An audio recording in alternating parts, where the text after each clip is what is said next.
Good morning. Sorry, OBS crashed on me when I took my first run at starting the stream, but I'm here. I begin the stream chat by order of the Peaky Blinders. Dude, I love the Peaky Blinders. Love that show.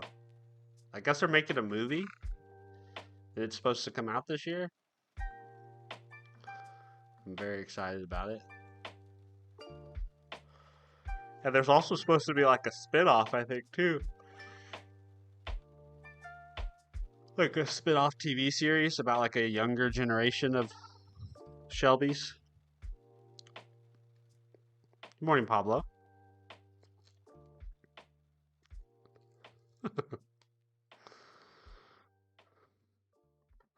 By orders of the Peaky Blinders. Man, what a good show. It took me forever to watch that show, but man, I'm glad I tried like 2 or 3 times and stalled like midway through the first episode.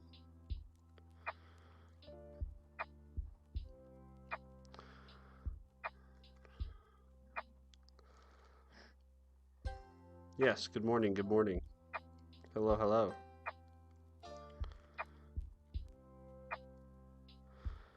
How goes it?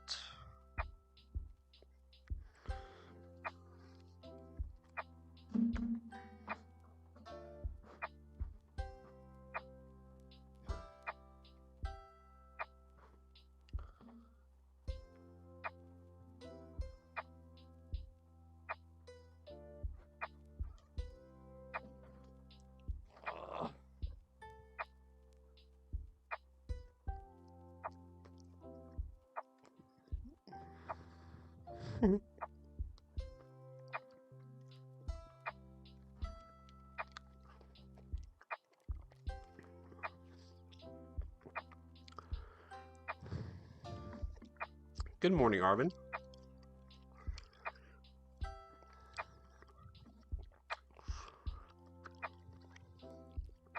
Pablo, you haven't watched it? You need to go watch it, man. It's good. Super, super good.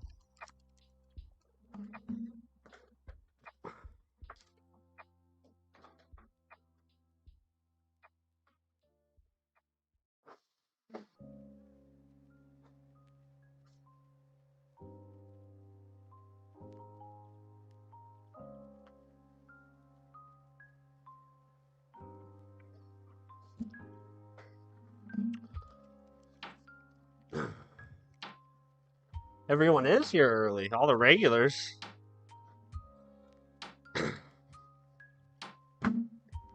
Alright. I actually think today I want to start with more work on that link site. And then we can switch back over to practicing our Go.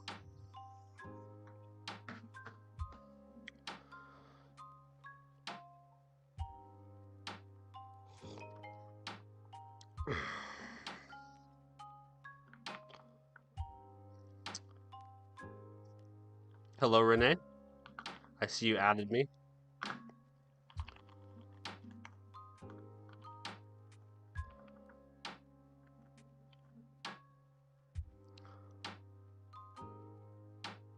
So, quick update on the employee or the company that will acquire me as an employee got acquired. Oh boy. So, do you think that's a good thing or a bad thing? How are you feeling about it?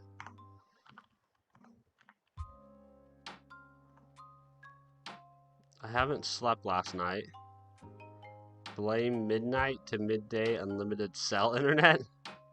Right now it's 2 p.m. here and I'm going to sleep. Yeah, you probably should, dude. You gotta get your sleep, man. Sleep's so important.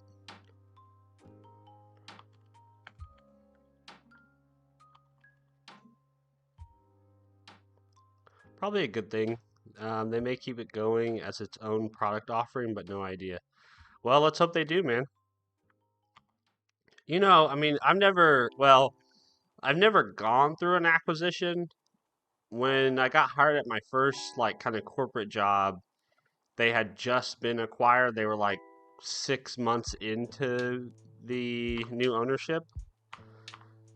And then from the 5 or 6 years that I was there, you know, I kind of was a part. I was like there while they were doing all of the. I mean, we were pretty lucky that our ownership pretty much left us alone. It was a Japanese company, and they pretty much left the Americans to run it for the most part. But yeah, you never. I guess you just never know. I have zero info just because I'm not an employee yet. Well, do you think they're still gonna? You're still gonna get hired? I mean, that would be my biggest concern if I was in your position. Is that some for some reason something changes and they don't have need for that position anymore? Oh, it's going through. Okay, good. Well, good, man. When do you start? Do you know?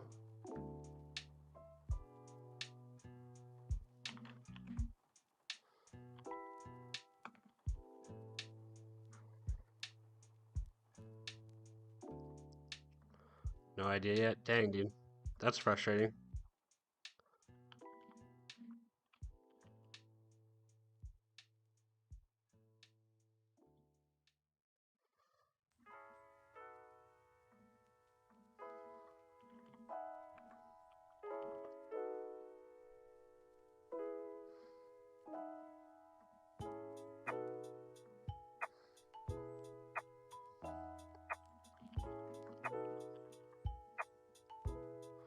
Okay, so how do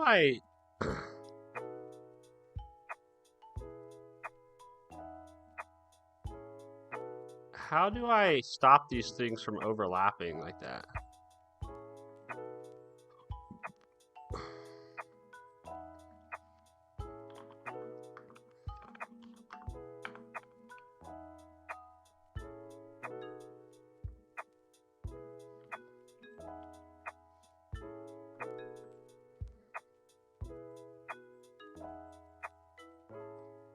It almost feels like something is right here. You go. Flex 1. Okay, that goes down to there. Flex.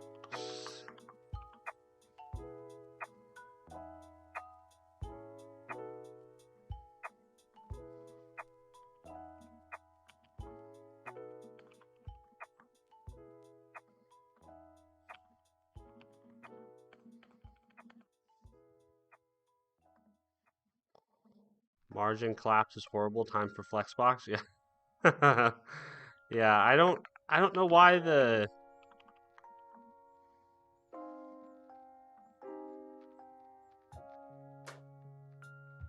it's like the unordered list is not.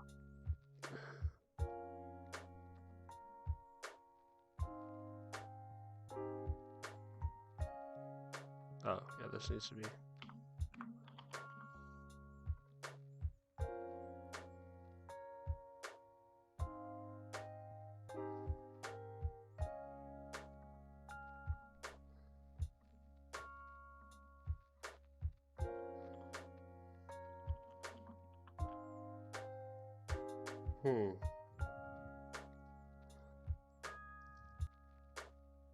I didn't go to front end to avoid this crap.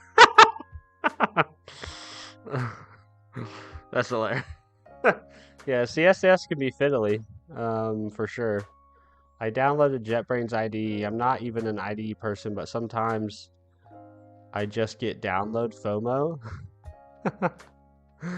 Well, did you guys see that Google released a new editor? It's called like anti-gravity. Um, like I kind of had the same feeling where I was like, you know what? I need to go download that and try that. Download FOMO. I never heard that before. That's a new one. But yeah, definitely have had that before.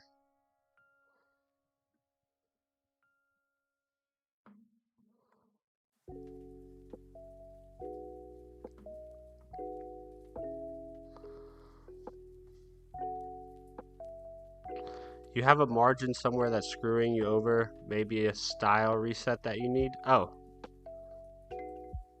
yeah, yeah, there's something. I don't think I've had this issue before, and I'm kind of confused.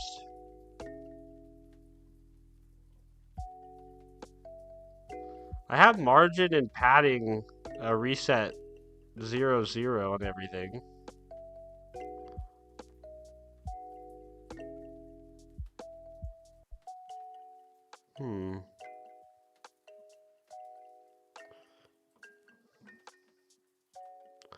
We have border box.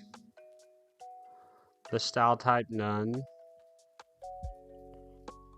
Let's see, we have our roots. We got a height 100%, bodies flex. Image container. Links container. I know I want the links container to be flexible, and I want the links container to take up all the remaining space. Flex column, that's good.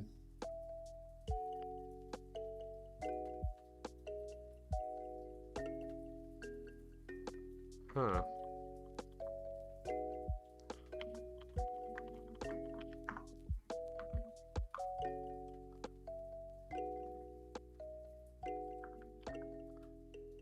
Okay. Which is fine, but I want to add padding around the link so it appears more like a button almost. Let's see, padding. But when I add it, everyone overflows. Now, why is this? This really shouldn't be such of an issue.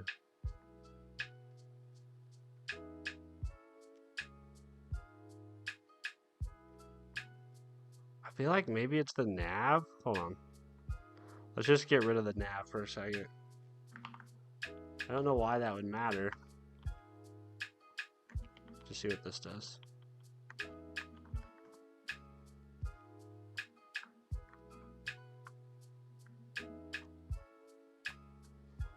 Okay. Let's see, links. Adding one rim. No? That still does it.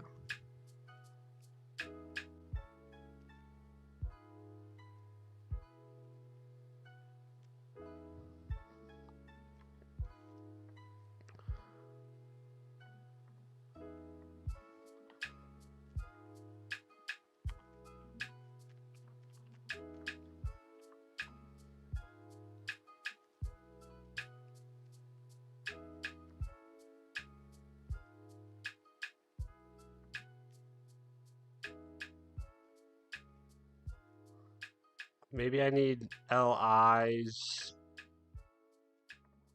Let's see.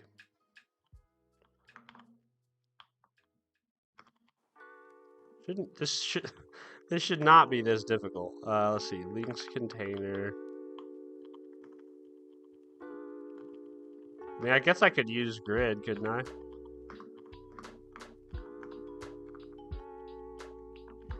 So height 100%. Yeah, +1.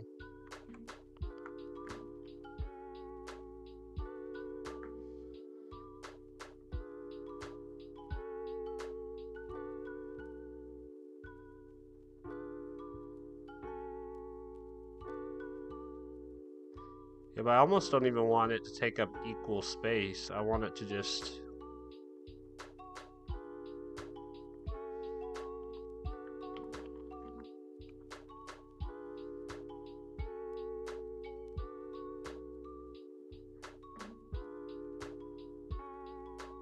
Alright, time to go to the internet. Because I don't know what I've done wrong. Wrap it in a div. Make LI a display block or display flex.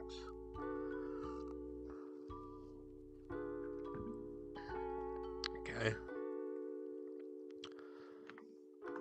Display block.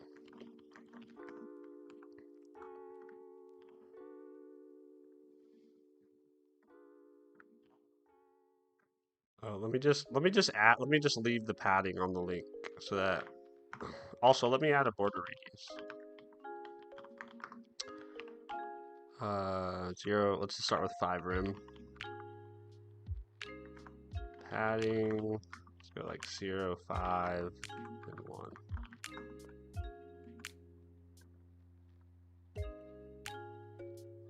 Dude, this is so stupid.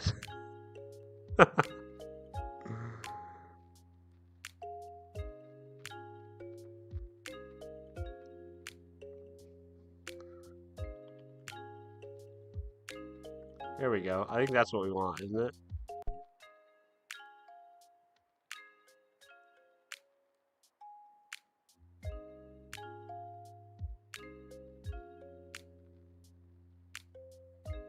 Probably a little less padding though.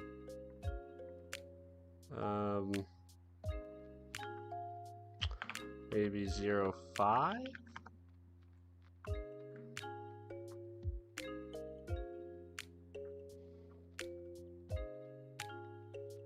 It still isn't quite.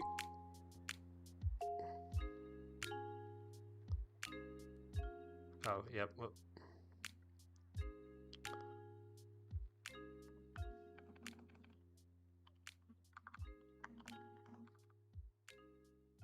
No semantic HTML is fine already.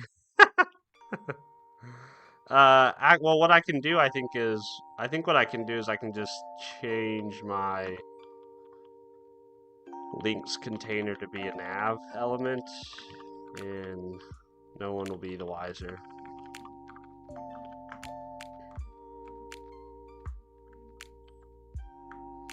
Okay, and then I think this is fine, but I think I want the link to fill the whole width of its container.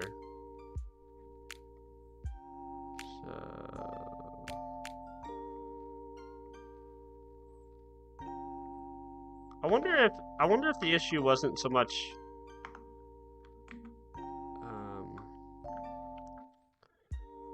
anchor tag default display. Its default displays inline. I wonder if that's what was screwing me up. Display. Excuse me.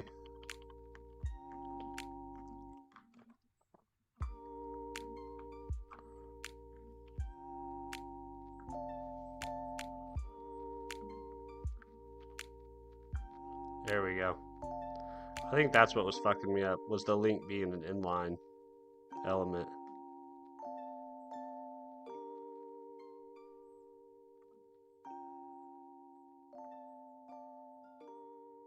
Okay, is there any markup that I added that's not necessary? So we have 100% height. Is that necessary? I don't think it's necessary if...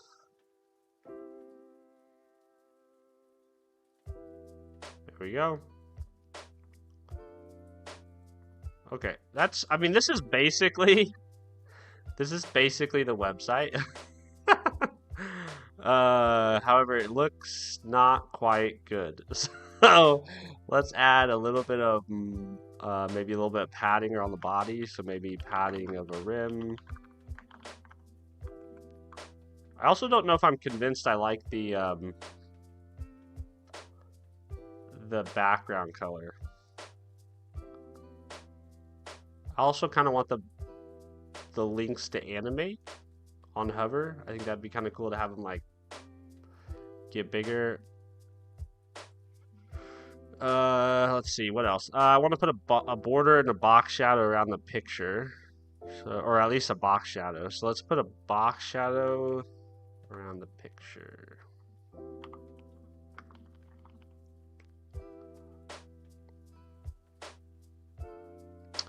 You see, there's no partial knowledge with CSS. You either avoid it completely or you have to master it. There's no middle. That's, yeah, I mean, it's kind of, it's definitely kind of a thing.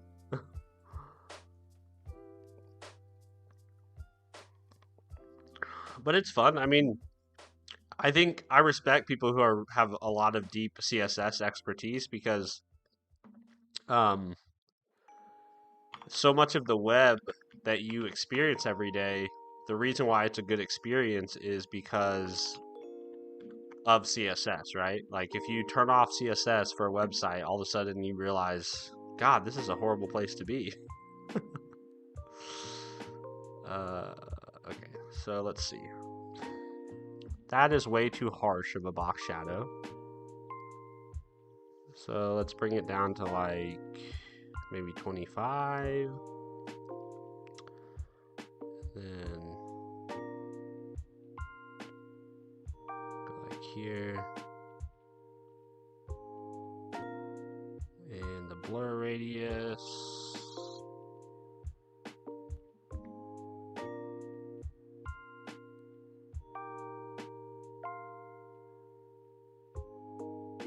That maybe? Yeah, we'll start there.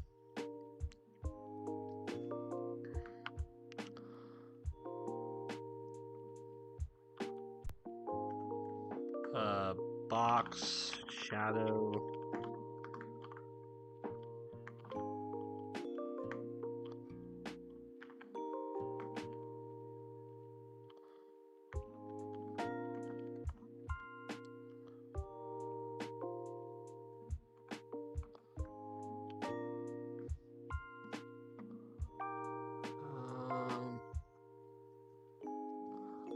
I don't think I want it just around the left edge though.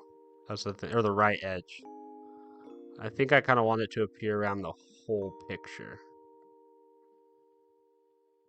So how do I do that?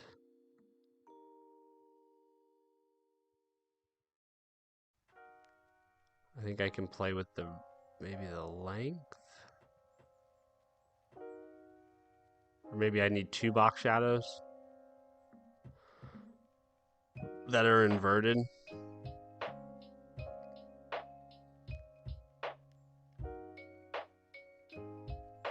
Yeah, this one is 8 and -4. And then I do -4 and 8. Okay. So let me try that. 2 box shadows. 2 box shadows CSS property.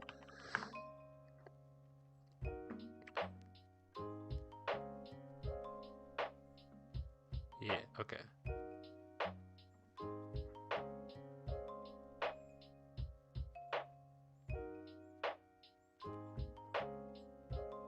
Do this, and we'll just flip those first 2 numbers.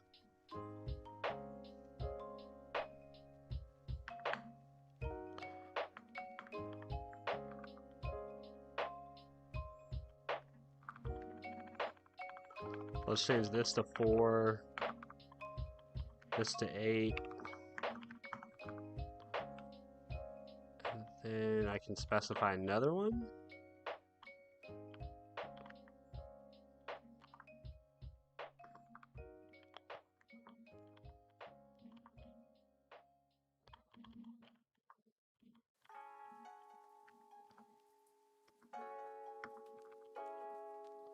This one I'm going to do 8 and -4. And this one I'm going to do negative, yeah, like that.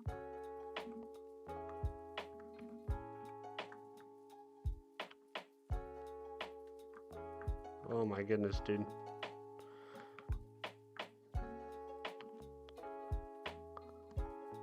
I don't think that worked.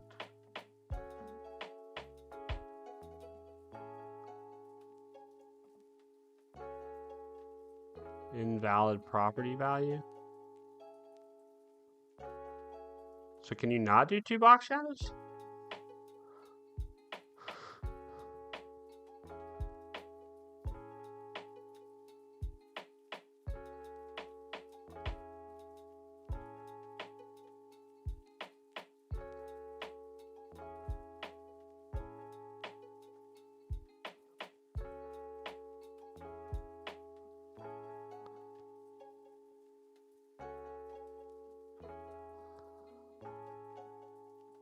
Is it just because I have this on the new line, maybe?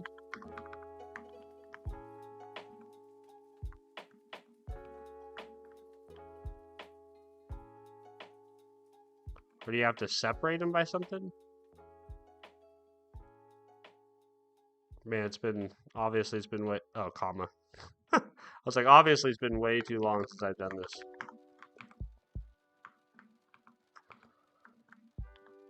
There we go. Yeah, I think that's fine.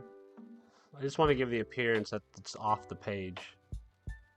And then, like I said, I'm still not sure I like the background color. I think I'm gonna take the background color. Let's try this.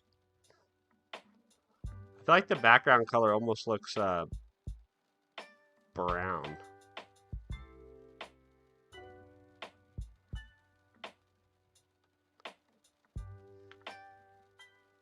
Yeah, Pablo, you're always on it, man. Comma separated was the issue. You're always on top of it, dude. Yeah, there you go. I like that. I like that black better. Okay, so then I think I'd also like to have like icons, right? Like YouTube icon, GitHub icon, maybe some sort of like I think icons obviously make things look nice. So I think I would like to accomplish that through using, like, preferably, since we're gonna have this coming in from a separate data structure, the icon would preferably something I could set, or because we're gonna have the links coming from an external source, I think preferably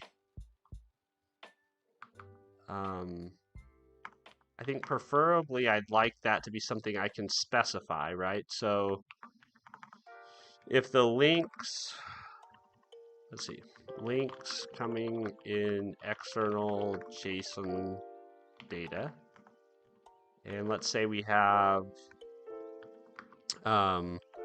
link, right, which is the link that we want to render, the text,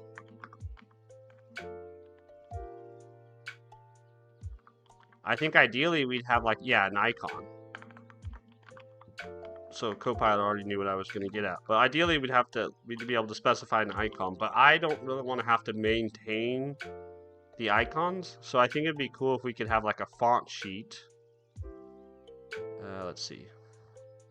Font, awesome, icon, font. Do they have like a font that I can load?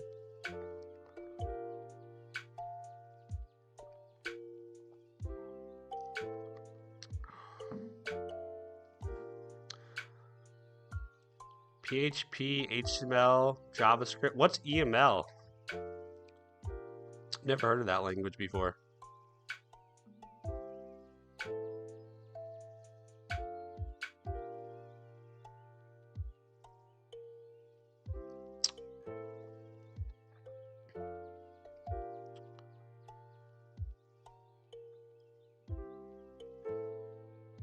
I missed Renee's comment. Renee said, just use frameworks or do backend. That's where life makes sense to me.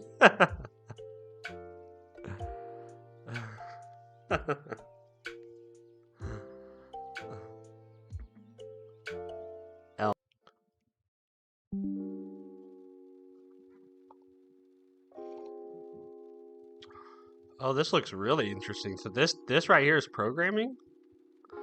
List.drop. Huh. So what led you to this? This is kind of an interesting language. And they have a JavaScript interop. Elm can take over a single node, so you can try it out on a small part of an existing project. Try it for something small. See if you like it. Wow. I can't believe I've never heard of this. Let's see, buttons.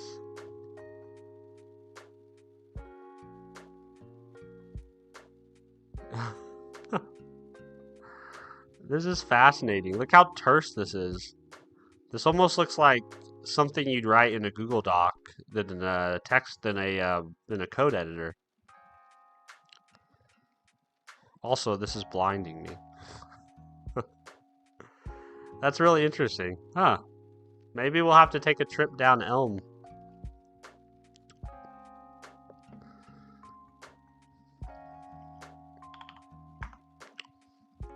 Let's see. I'd like to dynamically specify an icon using a CSS class. Is there a free existing resource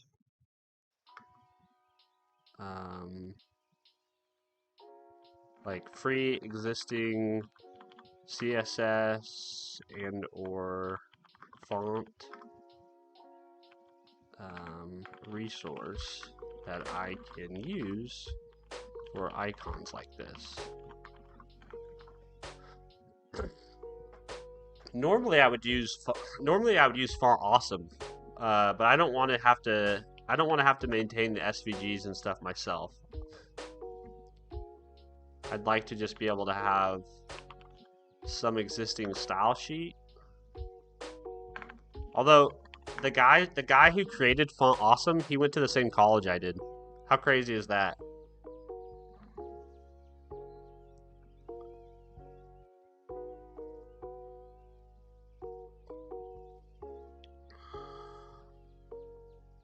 It's functional, so it's super hard to write properly.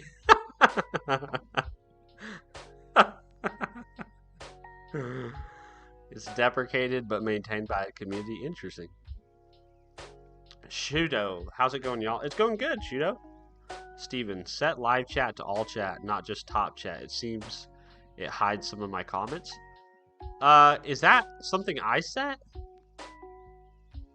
Okay, I just changed it in OBS. Did it change for you guys?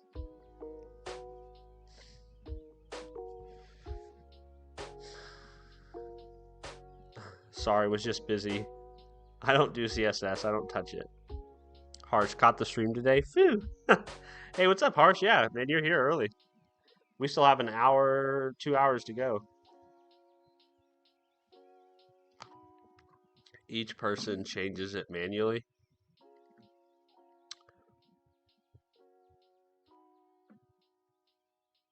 Let's see, Font Awesome free tier. Set up the CDN link. Okay, this is what this is exactly what I was looking for. So I just want the CDN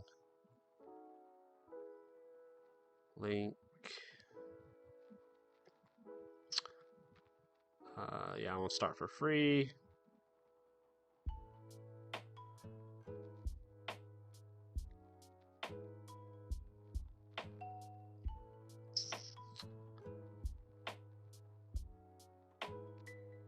So where's the CDN?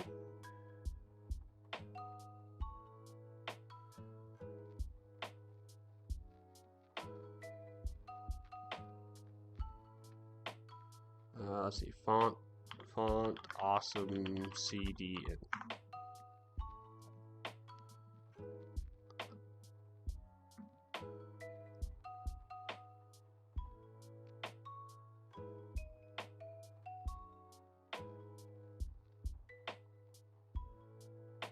I guess maybe I just want font awesome min. All. I want the all min. Excuse me, copy the link tag. Excuse me, I did not mean to burp in your guys's. So put this up here.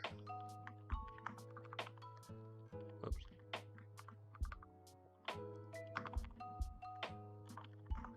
Okay. And then let's just give it a test really quick.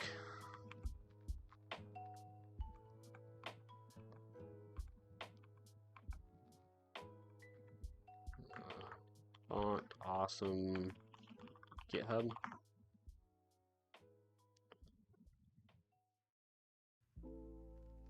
Then we just do this. Have you guys seen Web Awesome? This is actually something I'm super excited about. Have you guys played around with this at all? Web Awesome? It's basically like Font Awesome, but for web components.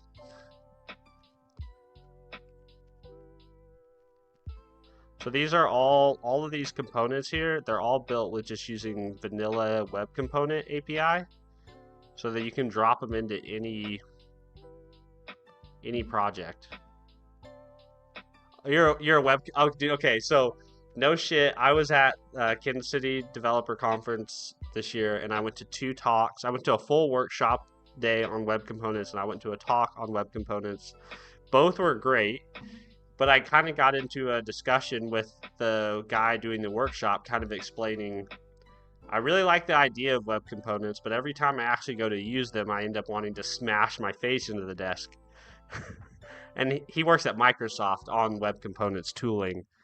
And he was like, yeah, he's like, I know it's a real problem. The ergonomics around it are really bad, and we're trying to fix that, make it better.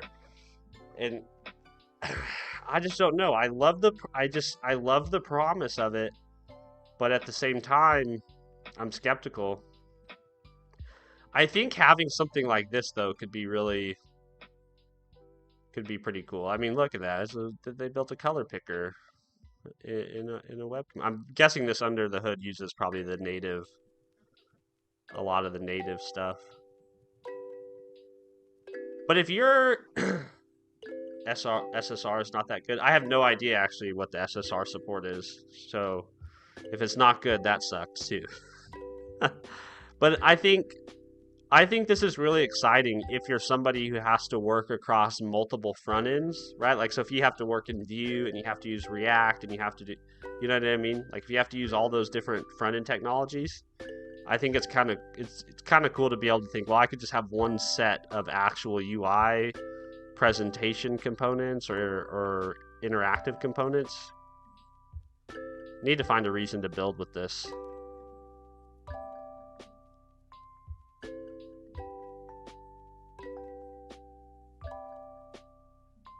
Yeah, that's pretty neat. Okay, back to what we were doing. I completely forgot that was out now. I think it's in beta still though, if I remember right.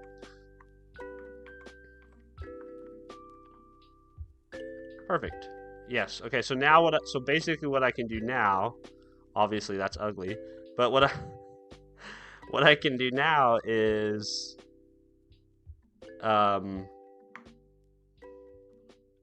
essentially specify these styles, right? So whatever icon that I want to specify, I will be able to provide it as input whenever we fetch the JSON data, right? So we'll have link text icon.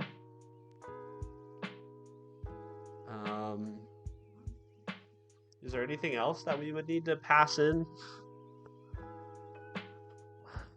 I think that's it. Okay, that's cool. And then I did say that if it supports hover, I would kind of like the I'm trying to decide, do I want this to be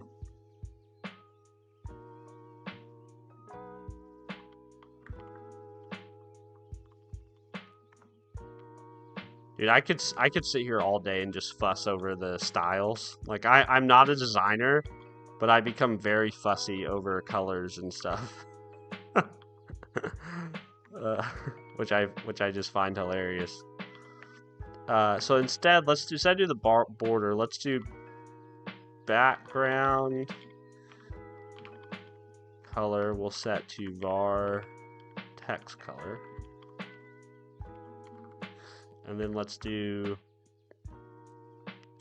text color will be the background color. So we're just inverting.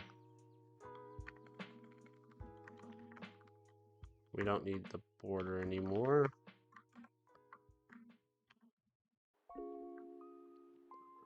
Yeah, I think I prefer that.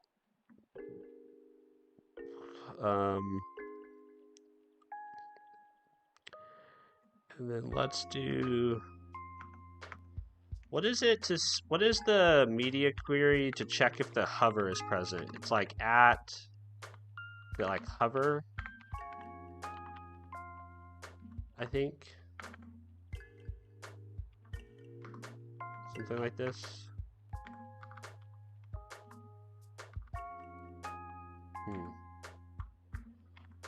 Check CSS media query. Check if hover present. Hover. I was part of the way there. Hover. Okay. So if we hover a link, then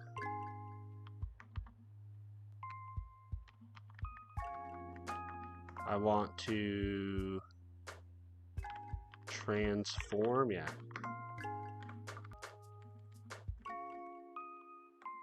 Gosh dang, I cannot switch windows without tabbing through everything. Yeah, I like that. Subtle.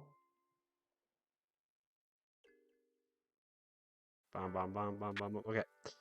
I think we need a little bit of space, more spacing between.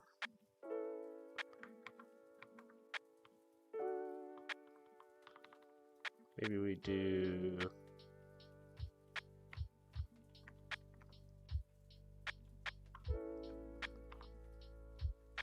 Yeah, I think that's better. Okay, so we've got that. What else would I like?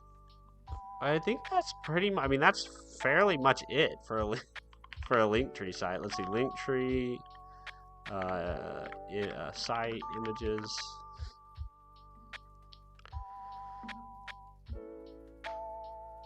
Some people kind of have that offset, like they kind of make the link look 3D. Or have a cool background. I think having something under the bio might be interesting. See how she has like her name and then she has like a little bio right there. That might be good to add. Oh wow, it's okay. It's already 5, so I think we probably should switch over to doing admin of code stuff, or we're not going to have time to practice anything. I'm going to add a to-do here though for. So I think we're going to want basically.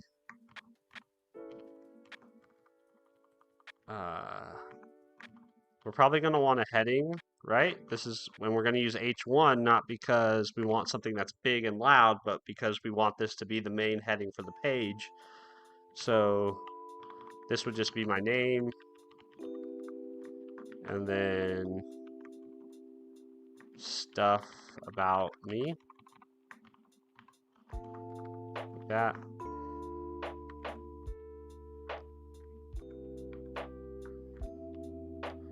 Which looks horrible now. So we need to make the H1 smaller, and then we also need to flush out this. And we probably want to make these links wider. I don't know, what's this look like right now on a mobile device? Let's see.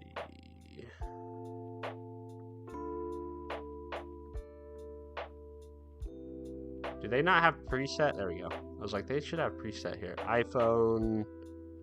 I don't know. What does everybody use? iPhone 12 Pro Max? That's a lot of real estate, man. How about a Galaxy Note 20? Man, all these phones are old.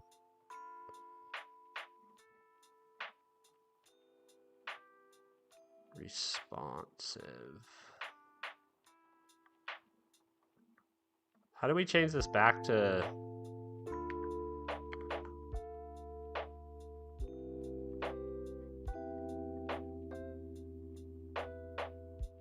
Oh, there's a ton of other things in the list here. How do we change this back to just responsive? I don't want a specific device anymore.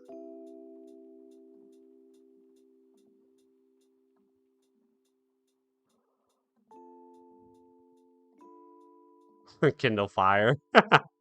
That's hilarious.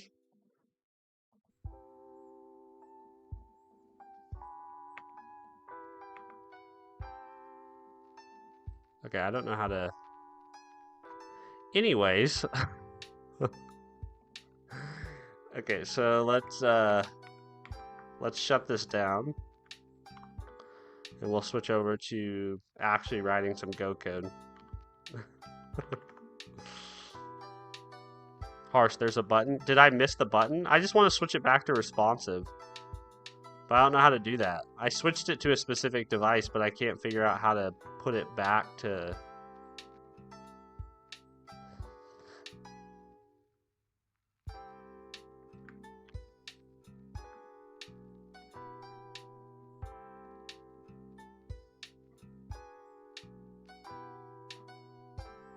Huh. Well, I'm gonna have to figure that out.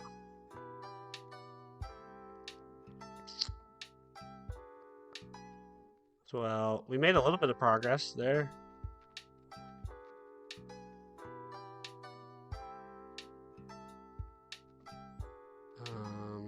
Code pin.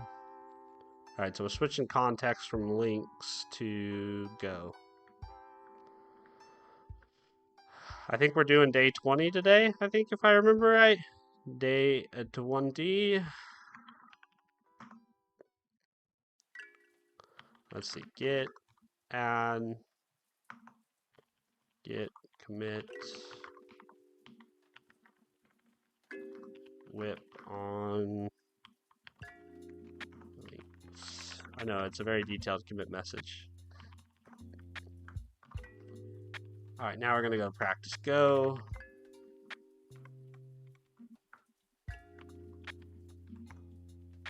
It's the right top corner of your inspector window.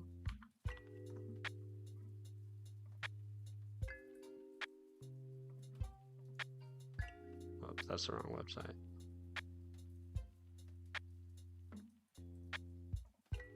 Inspect. Okay, so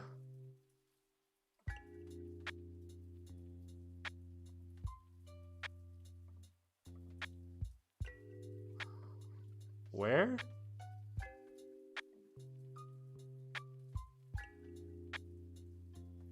Shudo, sorry to be so oblivious. What exact solutions might have been monitored? Would this be anything from an edge device of a network to a device? Oh, I think I came in the middle of a conversation. Sorry.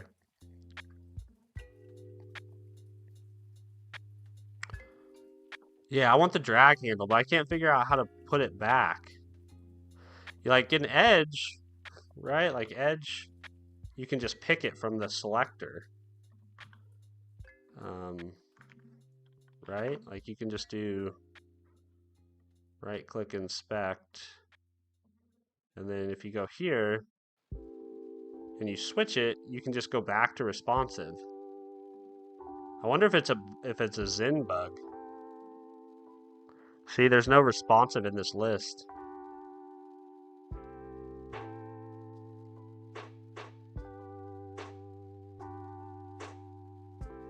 Which is kind of dumb.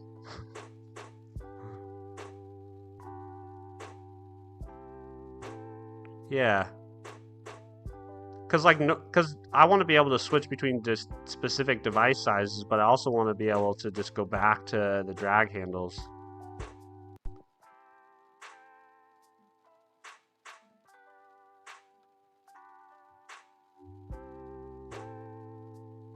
There is no responsive on Firefox. You just change the width or height by grabbing the edges. Oh. Well, that's shitty. Just kidding. Oh, there we go. It just an automatic. Okay, Pablo, you're so smart, dude. Obviously, I haven't done much development in Firefox before. Okay, good to know.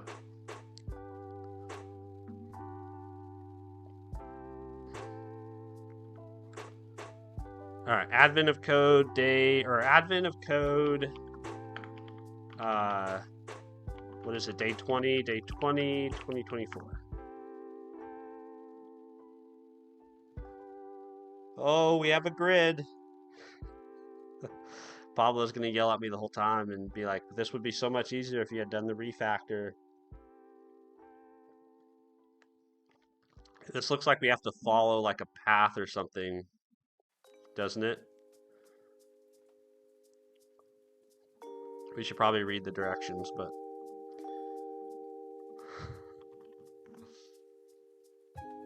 Sorry, Steven, I'm just barraging Pablo with questions about his project. Oh, do it, man. Yeah, Pablo has the answers. He has the answers, indeed. Race condition. Race condition.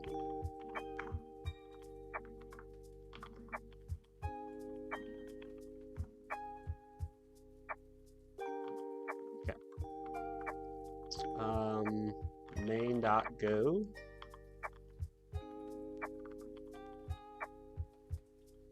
What did I just do? Did I just move up a directory? How did I do that?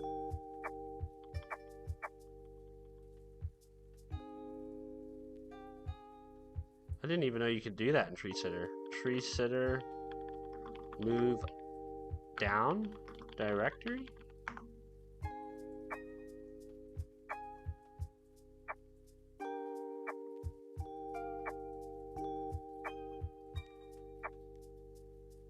I saw that I can use backspace key to navigate up. Is it possible?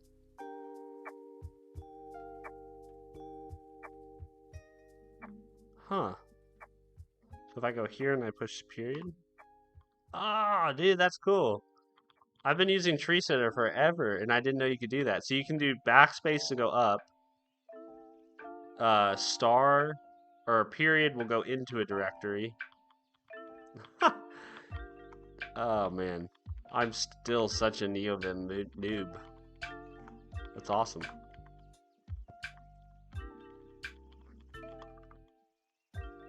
Good morning, Bahara. Bahara? It's awesome.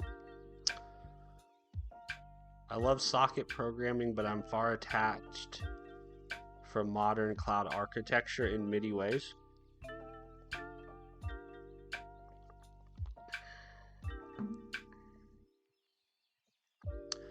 Steven, have you abstracted that yet? I have not. Yeah, I have not abstracted it yet.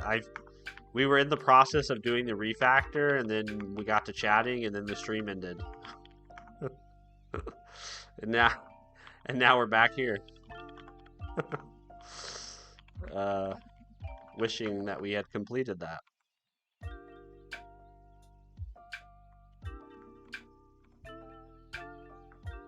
Alright, so this is, I'm assuming this is our example. Yeah. So this is our example, so we'll just copy this.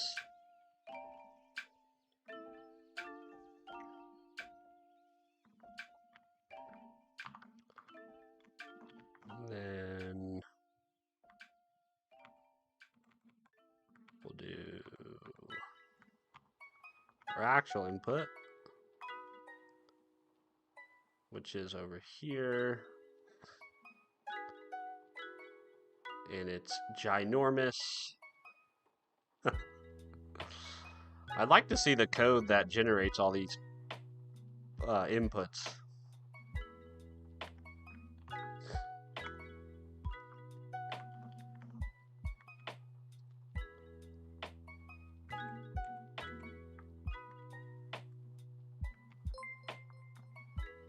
Gamer Topics, thanks for subbing, appreciate it. Alright, import the testing. Func test solve part 1. That is what we want. Copilot needs to be disabled lest they solve the problem for us. We have expected, which I don't even know what it is yet, so let's just set it to -1. We'll have a result, which is going to be equal to something solution.solve part 1. We'll pass it example.txt, and we'll say if result does not equal expected, then we will be angry and we will fail it. We'll say %got %d wanted %d results expected. Now solution doesn't exist yet, so let's go ahead and say func solve part 1, takes in our file path, which is a string, and for now it just always returns 0.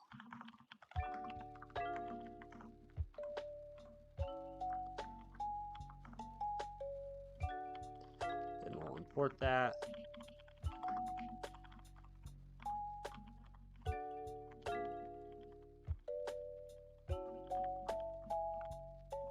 This is race condition, I think that's what it was. Alright, so if we run this, it'll fail.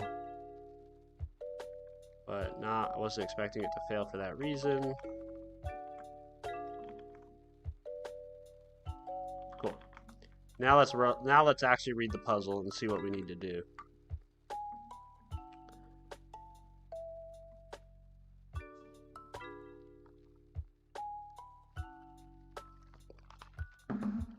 Alright. The historians are back at it. The historians are quite pixelated again.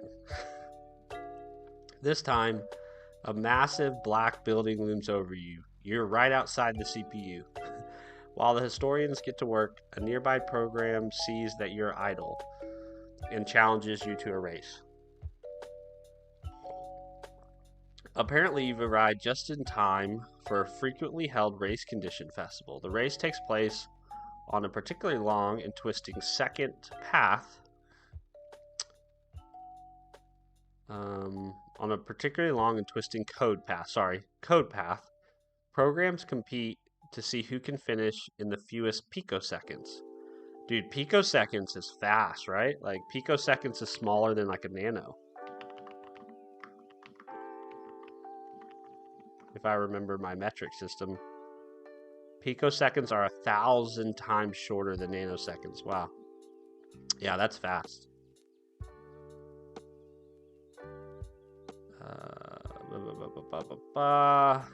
The winner even gets their very own mutex. They hand you a map of the racetrack. For example, that's our input. Okay. The map consists of a track, a period, including the start and the end positions, both of which also count as track, and walls. Okay. So basically, if I start here, which counts as part of the track, if I go up to the period, then I'm still on the track, right? But if I like run into one of these number signs, I've essentially run into the wall of the track. When a program runs through the racetrack, it starts at the start position. Okay, so we always start at the start. It is then allowed to move up, down, left, or right. Each move takes 1 picosecond. The goal is to reach the end position as quickly as possible.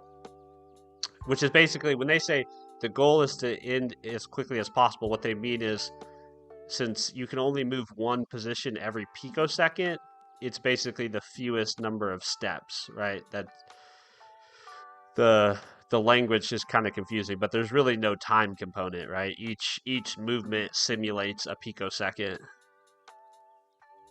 Because there's only a single path from the start to the end, and the programs all go through the same speed, the races used to be pretty boring. To make things more interesting, they introduced a new rule to the races. Programs are allowed to cheat. What if that was the real world? What if in the real world people are like, you know what? This has gotten boring. Okay, everyone's allowed to cheat now.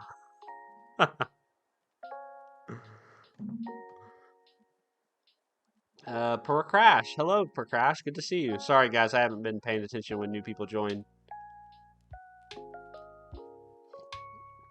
Seems like everyone in the U.S. is busy next week onward. Yeah, next week is Thanksgiving, so it gets kind of hectic these times of years here in the United States. Lots of travel. We have people coming to stay with us now this year, actually, since we have a bigger place. My wife's family's coming to stay with us for Thanksgiving, which should be fun. We'll have all the cousins together.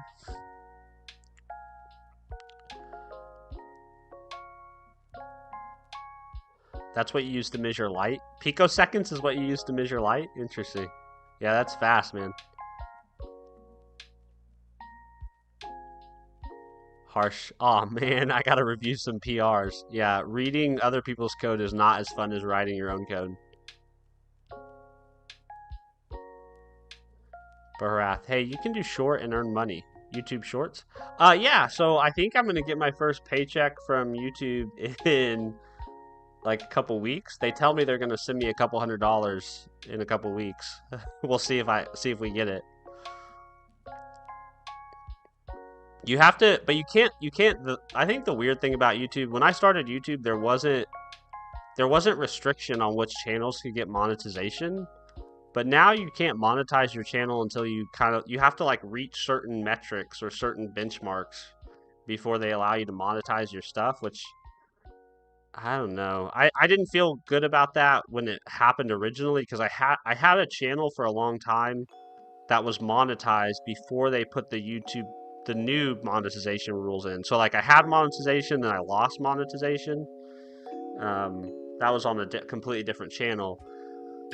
But I think it's kind of sucky for people who are getting started because you could have you could have some videos or something blow up really big and then miss out on any type of monetization from it because you haven't cleared the whatever the hurdles are. Good morning, I Love Lamp. Good to see you. Glad you're here. See you, Arvin. Sleep well, sir. Don't stay up late again. Artwork shoes. Oh, I'm completely invisible to Steven right now. Sorry, I wasn't paying attention because I was reading the puzzle and then people were coming and going and I missed it, so I apologize. Good morning. Good to see you.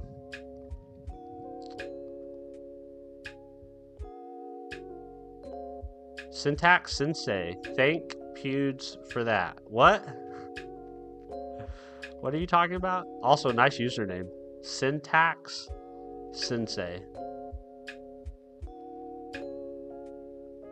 Unfortunately, at my job, I got to use what they tell me to use. Dude, that's the unfortunate part about every job.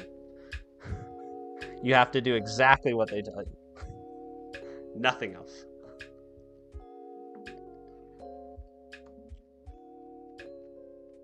Chat has a hard need for attention. We may need to therapy. Well, I am not a therapist, nor do I play one on the internet. Chan, have you built, or Chan, I guess I should say, Chan, have you built something with Go channels and routines? Not anything on my own. Well, actually, I take that back. So, I did a little bit of research when I was building the Links site. Let's see if we can go there real quick and come back. I did a little bit of research, because you know how, like, whenever you build a web server, whether it be in C# or TypeScript, or, whatever thing you're doing,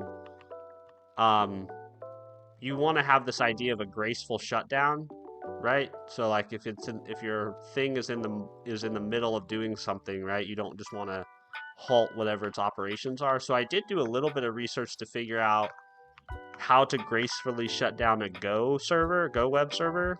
And so you have to use channels for that. So you basically in a Go routine. So you basically call, because listen and serve blocks. This method right here, it blocks. So you basically run this in a separate, in a Go routine, right? Then you have a channel that you create that listens for whenever the context gets that SIGINT, right? So whenever you hear the SIGINT, then you notify the SIG channel, and that's how you essentially are able to handle shutting down the server in a graceful way. So I guess I did use channels for this, a Go routine and a channel for this.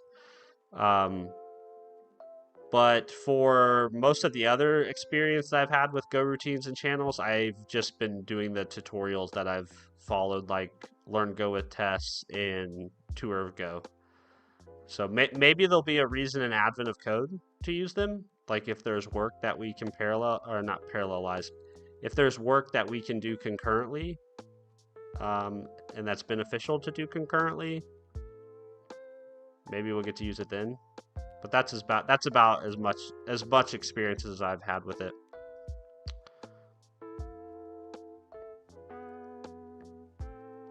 Oh, hey, Steven, Chan is in your code. Yeah, he is. Manoj, nobody cares. Work harder. How did you build that screen? It is part of my NeoVim configuration. So first off, I'll just put it in the chat if you want to actually see it. If you want to be able to reference it later, you can find my NeoVim configurations on my GitHub. But it's basically just an ASCII art that you put in a file called dashboard Lua. So this is a plugin called Dashboard NeoVim, and then I think I used some sort of ASCII art generator for this, and then I just copy and pasted it in here. So nothing crazy. But yeah, my NeoVim configurations will hook you up if you go reference those guys.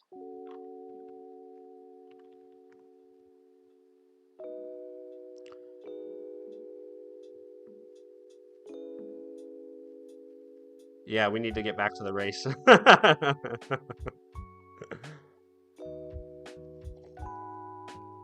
Manoj. Okay, yeah. Hopefully that helps, Manoj. I think, did Stream Elements post the link? Yeah, they posted the link. Or no, it didn't. Here, try this. NeoVim. I thought I added MVim as a... There we go. That link that just popped in the chat, Manoj, that's my NeoVim configuration. So that'll have exactly what you're looking for.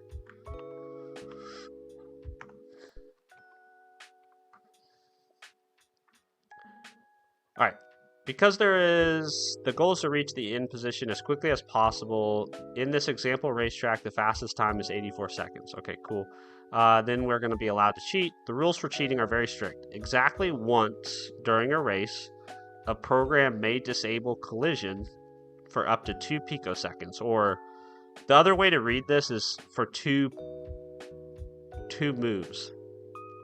This allows the program to pass through walls as if they were regular track. At the end of the cheat, the program must be back on a normal track segment. Otherwise, it will receive a segmentation fault and get disqualified. So a program could complete the course in 72 picoseconds, saving 12 picoseconds by cheating for the 2 moves marked 1 and 2. Okay, so here's the cheat, right? Now, if we look at the original track, that there was previously a wall there that we would have collided with. So we would have gone like here, here, here, all normally, and then we would have turned down, right? But because we can cheat, we don't have to go down, we can just go straight across and then continue to our end. So it basically saved us that loop, which, if you think about this in the real world, this would be basically the most common scenario that would save you time whenever the track kind of almost doubles back on itself. Since you can only move two cheat, or since you can only take 2 cheats, right? You can really only cross something that's dividing one space, right? One wall. So this would be the most common areas to actually gain ground. A program could complete the course in 64 picoseconds by cheating for the 2 moves marked 1 and 2. Yeah, so this is even better because you could come all the way down here, come up, and then instead of having to go down, oh no. So instead of having to go all the way up, you can just cut across. Yeah, so if you're here, and then you get to this one, instead of going back up, you can just go across to continue. So that's where the cheating comes in, is basically looking for opportunities to short circuit the track. So each cheat has a distinct start position, the position where the cheat is activated, just before the first move that is allowed to go through walls. and an end position. Cheats are uniquely identified by their start position and end position. In this example, the total number of cheats grouped by the amount they save are as follows. There are 14 cheats that save 2 picoseconds. There are 14 cheats that save 4 picoseconds, okay? You aren't sure what the conditions of the track will be like, so to give yourself as many options as possible, you'll need a list of the best cheats. How many cheats would save you at least 10 picoseconds? So for our input, we basically need to build this list, right?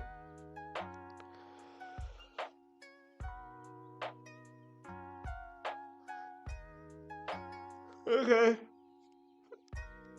I have no idea how to do this, but we're going to try to do it. Saving picoseconds is crazy, to be honest.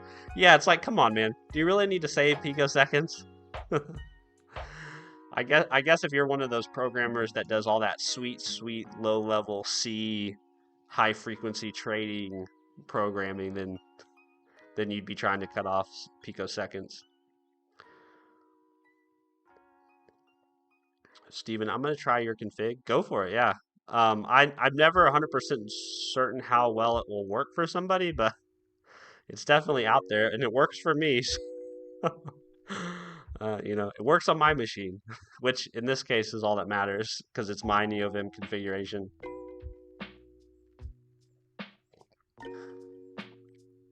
When you say real world, I always think you mean the very bad Discord clone. There's a Discord clone called Real Word.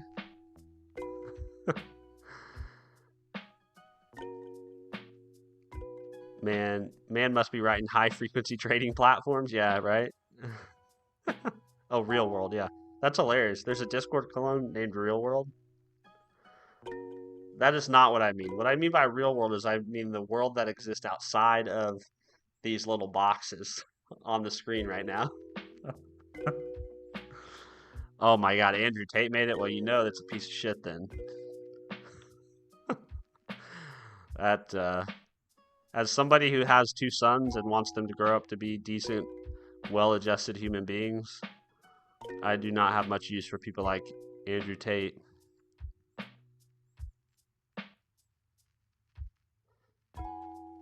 It got hacked? Serves him right, man. Sucks for the people that signed up for it, but I don't think we need more Andrew Tates of the world. All right, so I guess the first thing I'm thinking of doing is I'm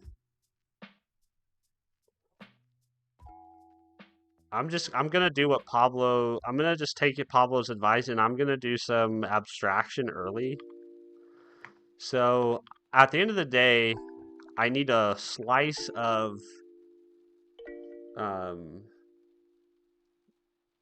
I don't know what you call them, cheats, a slice of cheats basically, right? Because I basically want the list. I basically want a list like this, right? So I think what I want is the number of picoseconds saved. I want a map of ints to a number of cheats. I think is what I want at the end of the day.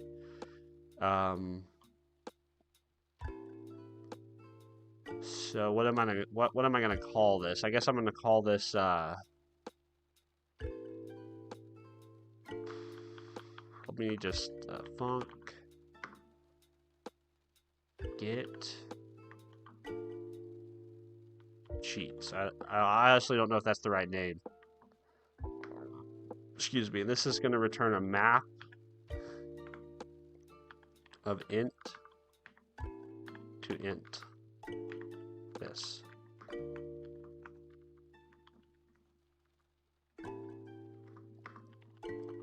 I guess to start with,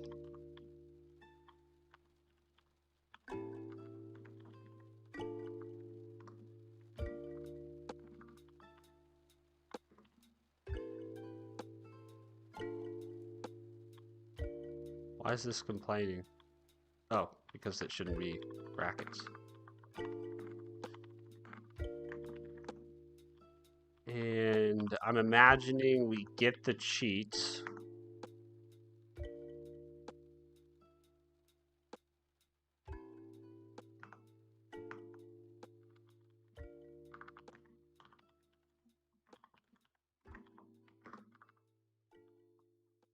And we only want to know what's above.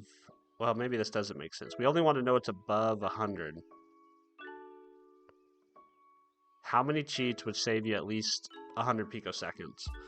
So if we were to say how many cheats are going to give me at least 20, we'd want to basically add up 1, 2, 3, 4, 5. So how would I do that?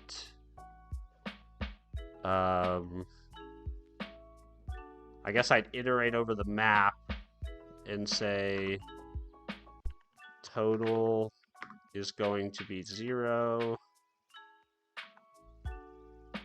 And then we're going to say 4.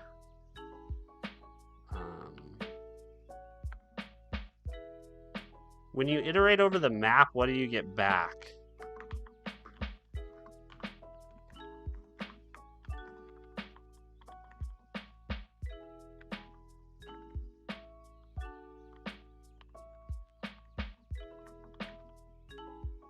Is this key value is what this is? So I think I want to say if key is greater than or equal to, I guess, 100. No. If key is less than 100, we can just continue. Excuse me. Otherwise, we can say total plus equals value. I think is what we want. Although I don't understand, they didn't really give me a good example, did they? In this example, the total number of cheats, yeah.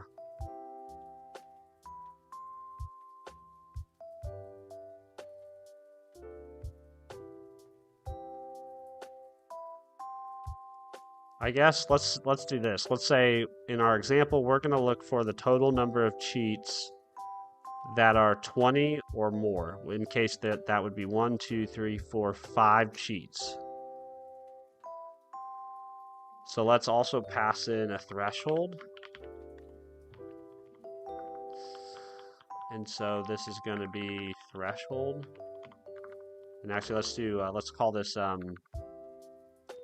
whoops, I just completely screwed that up. Let's go time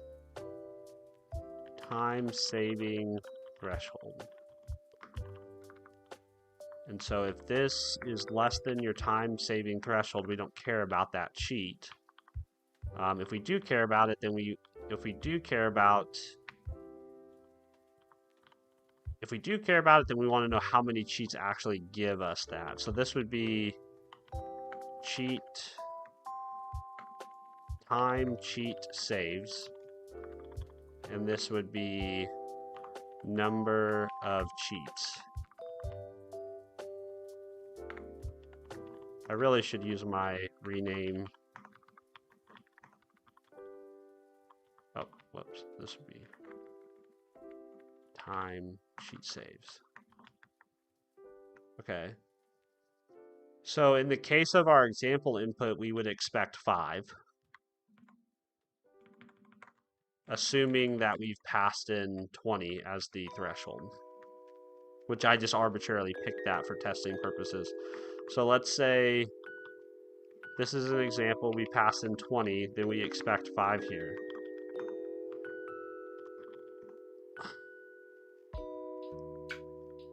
Obviously that fails because we haven't actually implemented anything. All right, so what's the first step to getting our cheats? I think the first step to getting the cheats is we first need to know what the path is, right? So we need to figure out there's only one path, so we don't need to do a breadth first search. We actually just need to iterate from spot to spot and just find the next dot. is what we need to do. We will need to iterate over the grid to find the start position.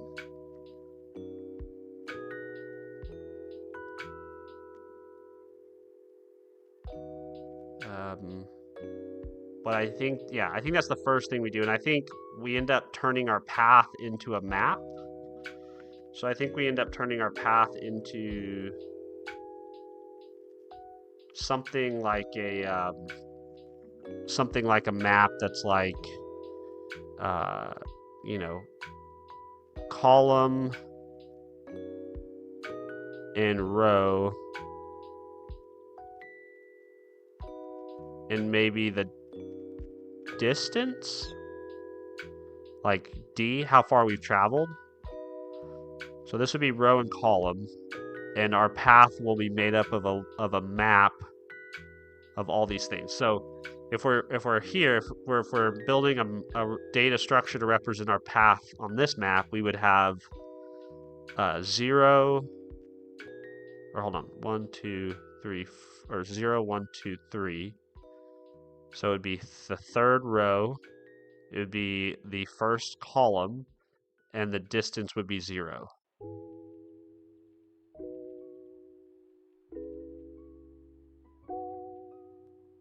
Yeah, I think that's what I'm going to do. So let's implement that function first. Function is going to be called get path, and I think this is where we're going to not do what we did last time, and we're actually going to try to do a little bit of abstraction. I'm going to eat dinner. Ooh, dinner sounds good. Although it's not dinner time here, it's breakfast time here. Hey, Steven, did you ever think to tell them if they want to save on the order of picoseconds, they might need a hardware consideration instead of software? I think somebody ought to let them know. That, or they should just, they should rewrite everything in Rust.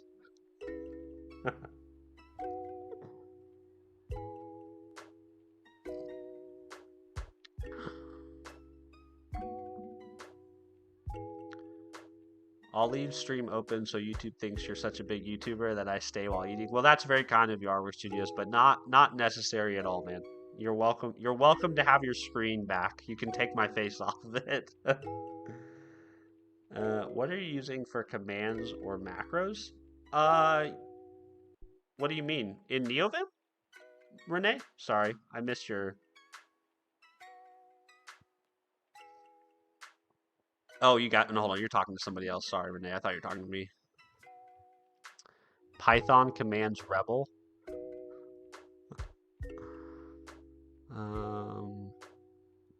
Pop it R3. Hey, I just subscribed. I wanted to ask if you have any C# tutorials specifically for Blazor and Maui development in NeoVim. I currently have Roslyn and the Razor LS set up, but I want to know how best to learn. Wow, so you actually set up the Roslyn and the Razor language server, Pop It? You got that set up correctly? I haven't done that. I'm still using OmniSharp, and the reason for that is because the Roslyn language server is actually sort of not open source, and the way that the Roslyn NeoVim plugin gets it is kind of weird. So I've avoided pursuing that. So I've been doing all my Blazor and Maui development in Visual Studio Code, but that's really impressive that I would love to see, if you wouldn't mind sharing your configuration. I'd love to see it at some point. I don't have any tutorials for Blazor or Maui. If I was to send you somewhere, it would be to Tim Corey's website, or to, let's see, Tim Corey has some good Blazor content. Tim Corey Blazor. Yeah, so this is the guy I'd go and follow. His YouTube channel is I Am Tim Corey. And then for Maui content, or Maui tutorials, I would actually send you over to another guy that works at Microsoft, or Tim Corey doesn't work at Microsoft, but this guy works at Microsoft. He's on their developer advocate team. What is his name? I'm blanking on his name really quick. One sec. Today is my last month of membership. Oh man, we're gonna lose you as a member. No. Well, we've appreciated having you.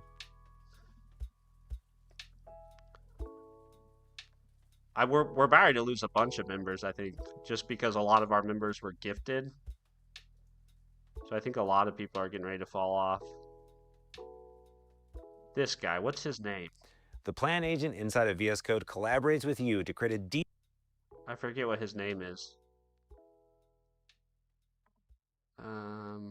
James Montemagno. He used to work, I think, on the Maui team, or maybe on the Xamarin team. Let me see if I can find his YouTube. Yeah, this guy. So I would go follow him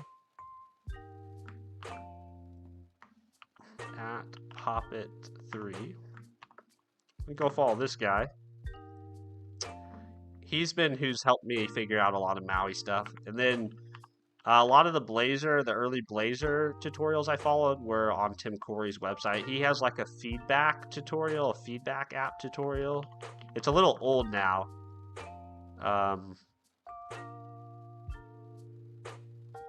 Is it feedback? Maybe it's suggestions.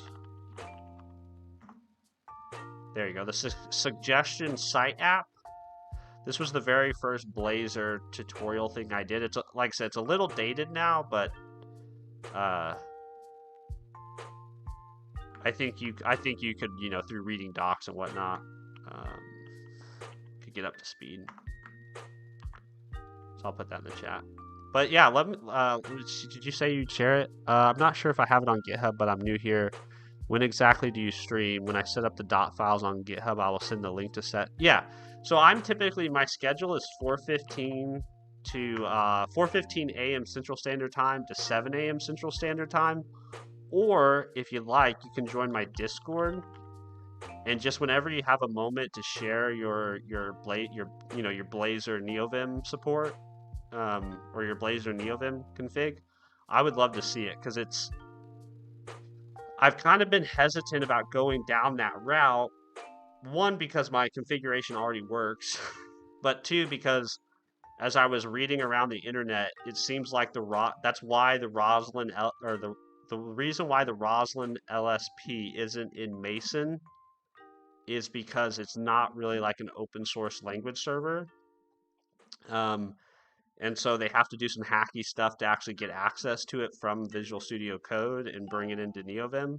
So I really haven't pursued it. But if you have a good experience with it, obviously that would give me much more confidence to try it myself. Thanks, I really appreciate that. Of course, man. Yeah. You asked for helpful tutorials, and then I sent you to somebody else. But those are the guys that they're better teachers than I am, and they have deep expertise in each of their areas, and so I'll just defer to their content.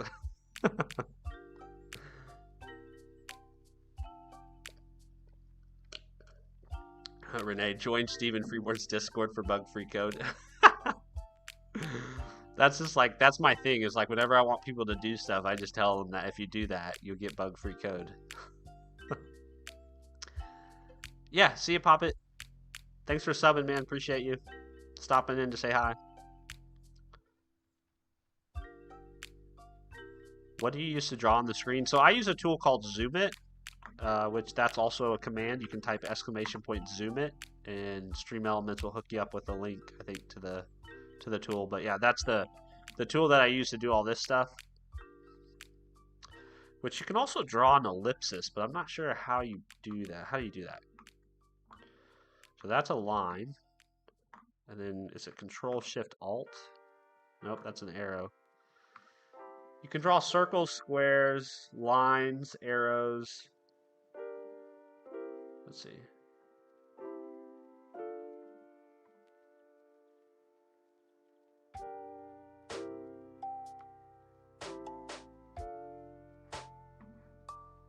I can never remember all the different shortcuts. Zoom it, draw, shortcuts.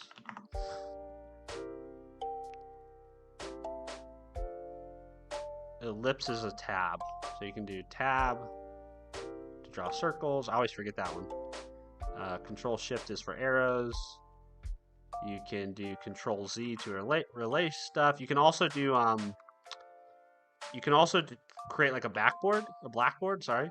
So if you want to do kind of like pirate software style explanations. I use this all the time at work, like when I'm on calls and stuff, and I need to explain things. I'll use Zoom it all the time, and it also helps when you're presenting. If you have to share your screen a lot, and you're like, "Hey, I want you to look right here," you know, or you can zoom in and say like, "Right here, look right there." It's very helpful. So if you guys work remotely or you do a lot of screen sharing, you should try it. Obviously, it's only for Windows though. It's only for Windows. I don't know about the Mac world or the Linux world. I don't know what you'd use over there.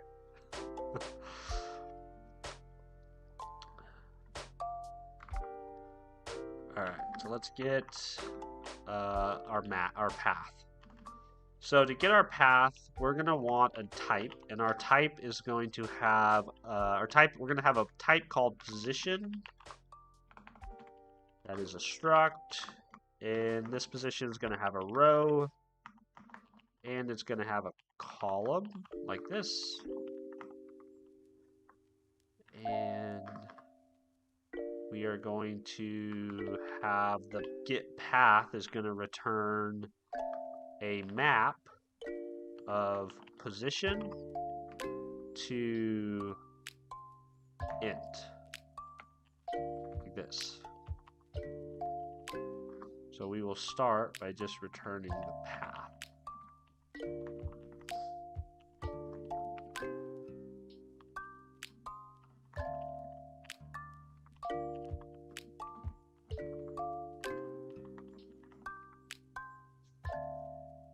Random software guy. I love Mac. I mean, Mac's good. I mean, I will never say bad shit about Mac. I wouldn't say bad shit about Linux either. I mean, I think all the OSs are good these days. I know for some people that's like blasphemy because Windows would be included in that statement. But there hasn't been an OS that I've used where I thought this is stupid, this is terrible, absolutely awful. I mean, all of them have like their shticks, right? Like their thing, and all of them have their bad stuff, right? It's like good. It's like life. It's like people. All people have good stuff. All people have bad stuff, and you just kind of got to learn to take the good and leave the bad, you know.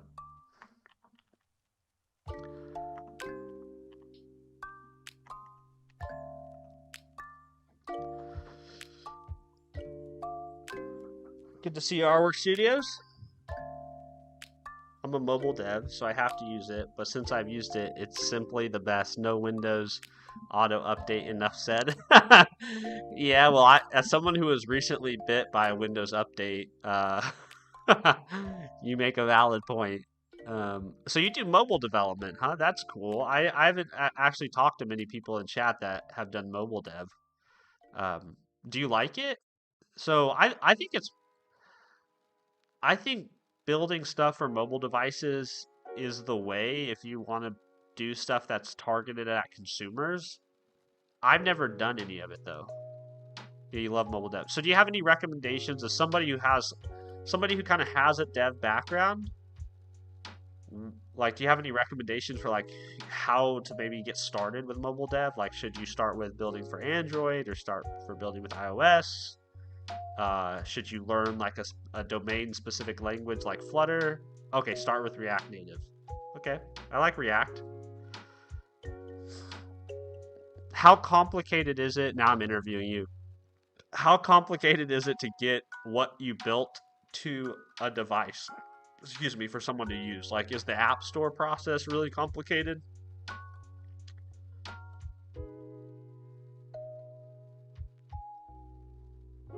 Curious.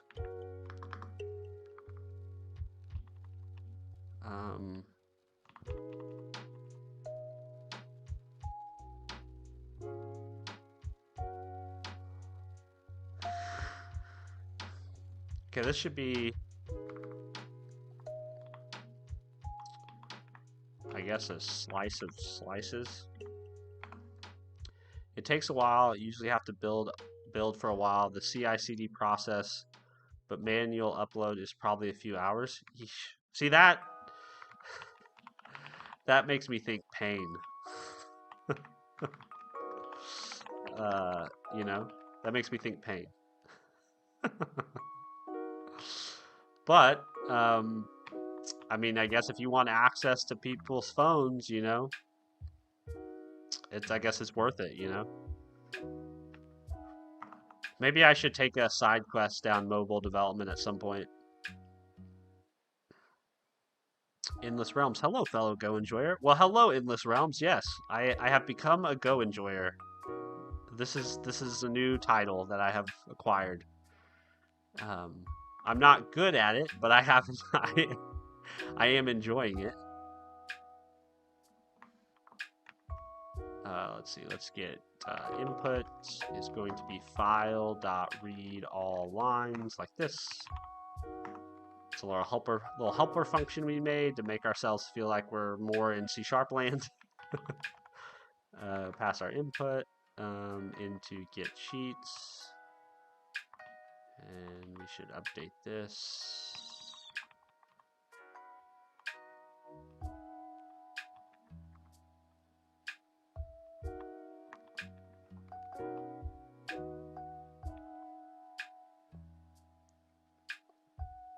Actually, hold on. This is actually probably a bad idea. Let's actually do this instead. Let's do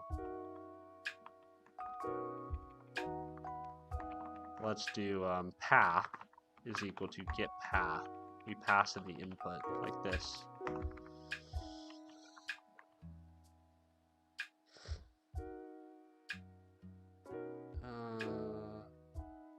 Well, no, we can pass. This is fine. We can just do lines. We can handle lines. Okay. So, what do we need to do to get the path? Well, we need to go over each. We need to find the start position. That's the first thing, right? So we need to find the start position. So, let's come up to the top and let's do const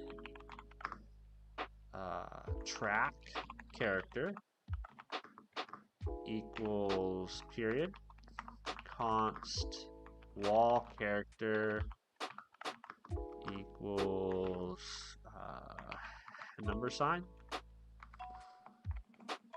What else? We need the const start character is S, capital S, and the end character is E, like this. What project will you build? I have no idea. I have no idea, man. At this point, we're just trying to prepare ourselves to do well during the December Advent of Code thing. That's the main thing.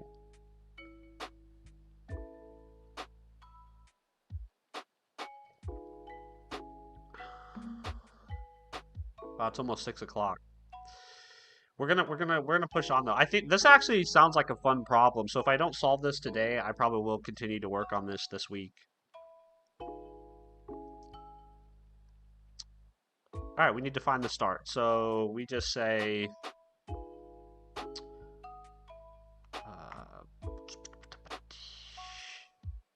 for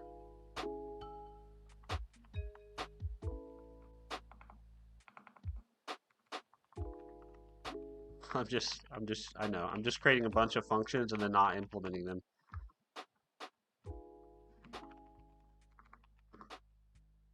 We just want position. So return new.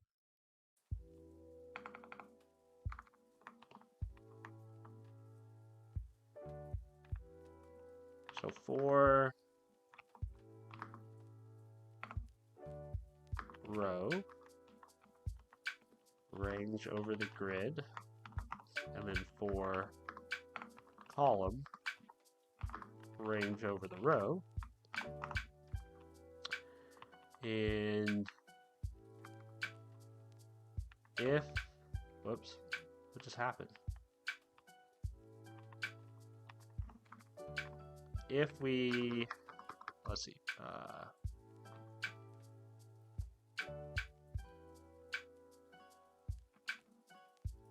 if column equals start character,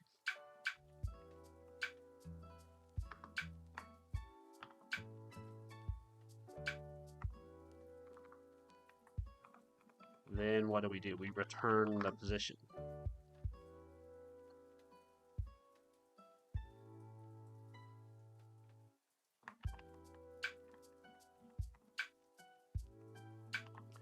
So row would be row index, and column would be column index.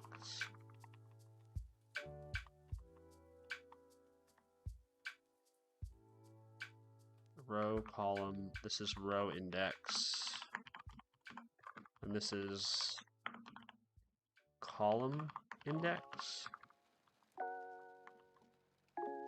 We'll have to cast this to a string. Now, obviously,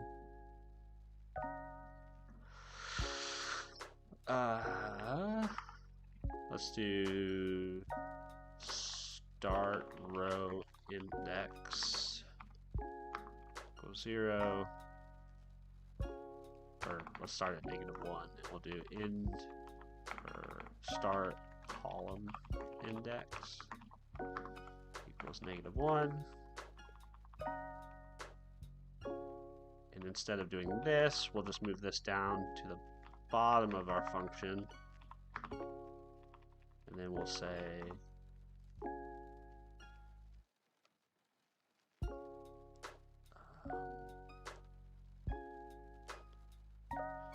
well, hold on. Let me think about this. Do I need to do it this way? Did I do this all in one pass?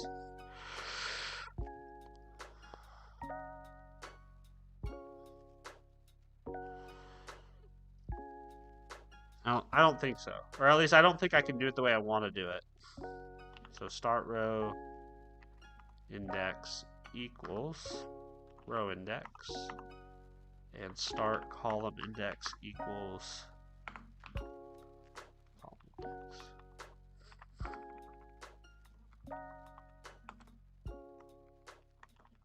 So then here we'll say get, or we'll say start position equals get, it should be renamed,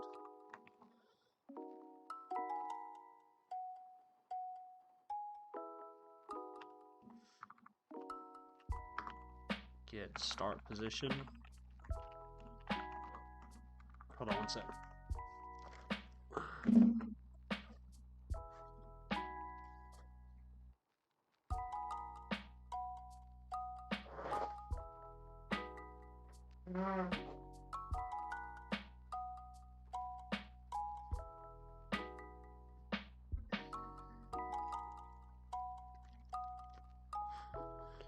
How long would you say it takes to make a decent app? Oh, you're talking to random software. Perhaps a function for current position and next position and previous position. Maybe. I guess the way I'm thinking about this is we just get start position.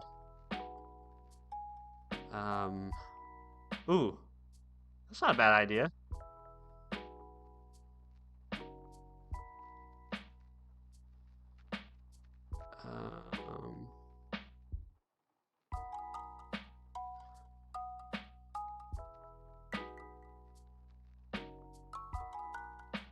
Yeah. So that's not a bad idea. So we can leave this as get position.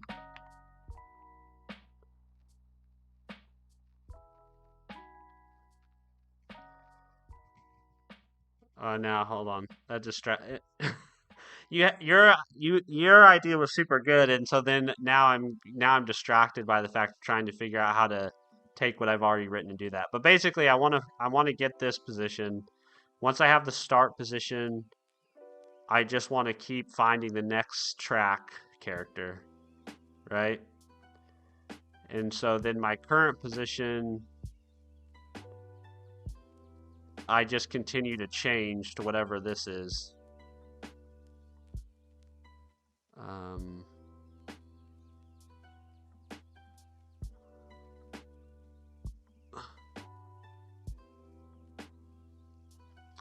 So I think what I would like to do is probably have a function that's like get next track position.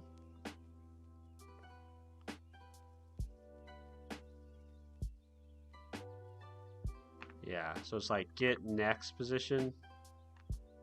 Kind of what you said. I tell you what, people probably write this stuff so much faster than me, but I'm slow, man. I have to think about things, and I have to I want to really understand what it is I'm doing. So get next position, current position.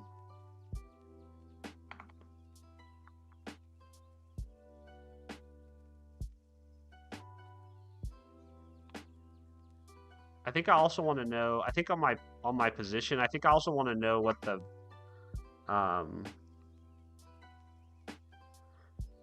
character is, I think is what I want.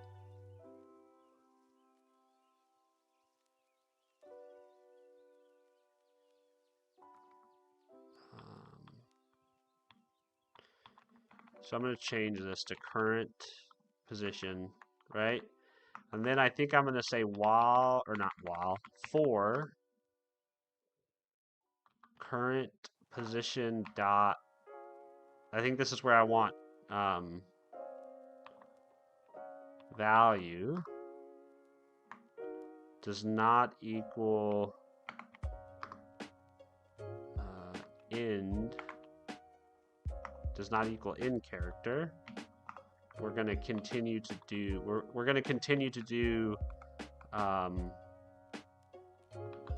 current position get next position.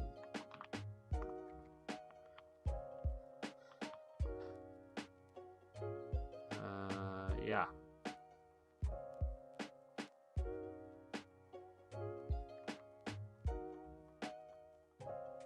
And I think our path then gets initialized with the current position set to, so we'll do current position 0. Like that. And this will be a value of type string. So if we come down here, we'll say value is start. Oh, that's always going to be S. That's easy. So this is just always going to be start character. Now we need to implement our get next position. So we are going to say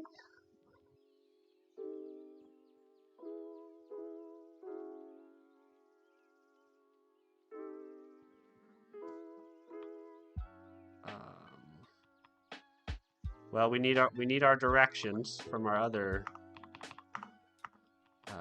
let's see, was it RAM run where we have this? We can just delete it, that's fine. Yeah, this guy. Race condition. So this would be, just go to the top of the file, and put these guys in here, although we don't have a vector type in this file. And I think actually, I'm going to actually rename this to type move. It's a struct that has the X and Y screw me up with row and column. So I think I'm going to actually do move row or move number of rows. And I'm going to do number of columns. I know that's silly, but my brain gets screwed up with the X, Y coordinates and the rows and the grids and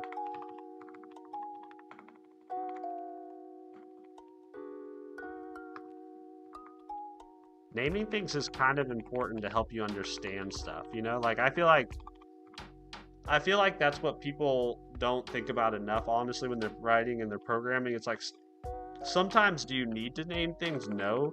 But should you name things? Yes, because oftentimes naming things helps you understand things better or clearer.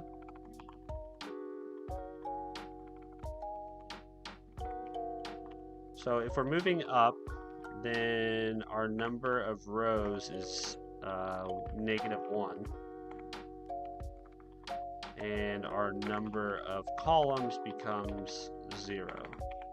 So that makes way more sense to me. Up by so many rows. Down is going to be number of rows is going to be +1 because our row column system is going from top left to bottom right. So this is number of columns. This is going to be 0. Number of rows. So this is left, so number of rows now is 0. And number of columns is -1. Number of rows becomes 0 again, but this becomes +1. And then we'll also make a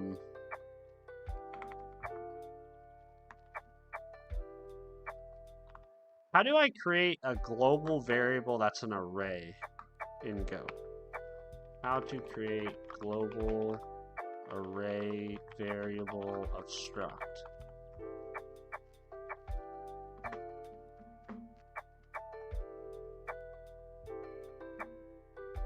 So you do my data. In this case, I just want moves. No, this is not Go. In Go. That's C or something. So you type my, yeah, okay. Var, whatever.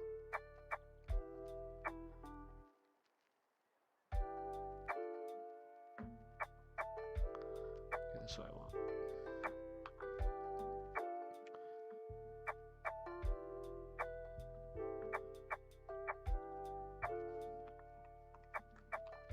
So we want var moves be 4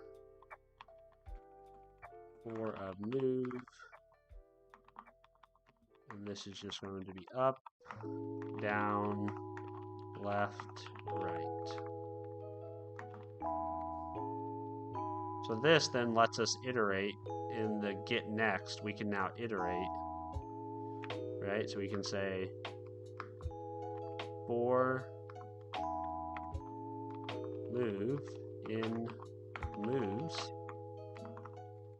and we'll just basically, based on our current position, we'll try to figure out the next position by looking for the next track, that character that's around us. There's always only ever going to be one because there's only one path through this thing.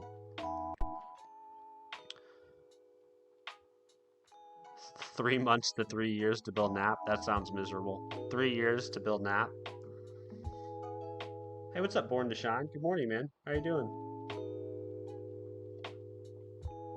That was literally my last sip of coffee.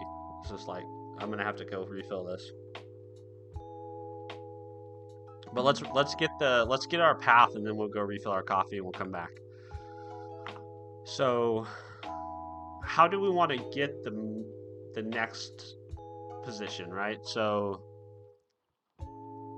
I think, in my opinion, since we already have an abstraction that's a position, I think that we should have a way the position should be able to calculate the next step it should take.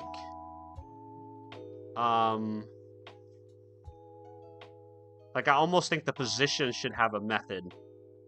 But maybe we'll just do, to start with, let's do var next row, not var, next row is here, and this will be current dot row plus whatever move dot oh whoops, we need a range. I always forget that. I always forget the range keyword. Move dot number of rows. And then next column is plus move dot number of columns. See, doesn't that make way more sense than having rows and columns and then X and Y's? This is so much easier to read and make sense of. So now what we need to know is we need to know, well, we can't make this move because we don't know if it's off the grid. Renee, remember to exclude the previous position. Oh, good point. That's a good point, Renee. So we want to check if make sure not off grid, make sure not previous position. What else? And then make sure not track, or not wall.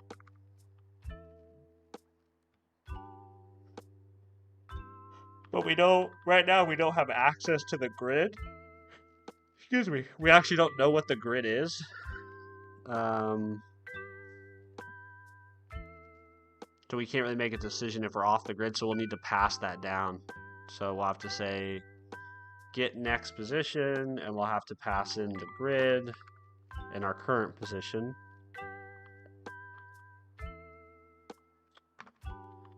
Grid is going to be a string slice.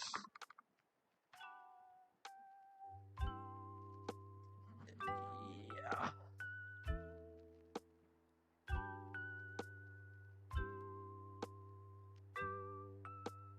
Yeah. So then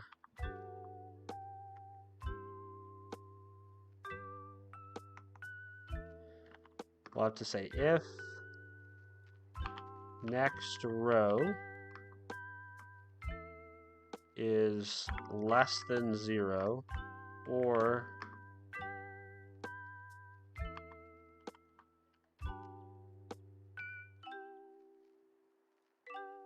well, what do we want? What do we do here? If any of this stuff is true, I guess we would probably want to return an error. Like we want to indicate that, like, yes, you can't get the next position. Like, how do you like panic in, like, how do you throw an exception in Go? Like, I know you have to return errors and stuff, but in this case, if I can't get the next position, I want to just kind of bail out. So, how to panic in Go?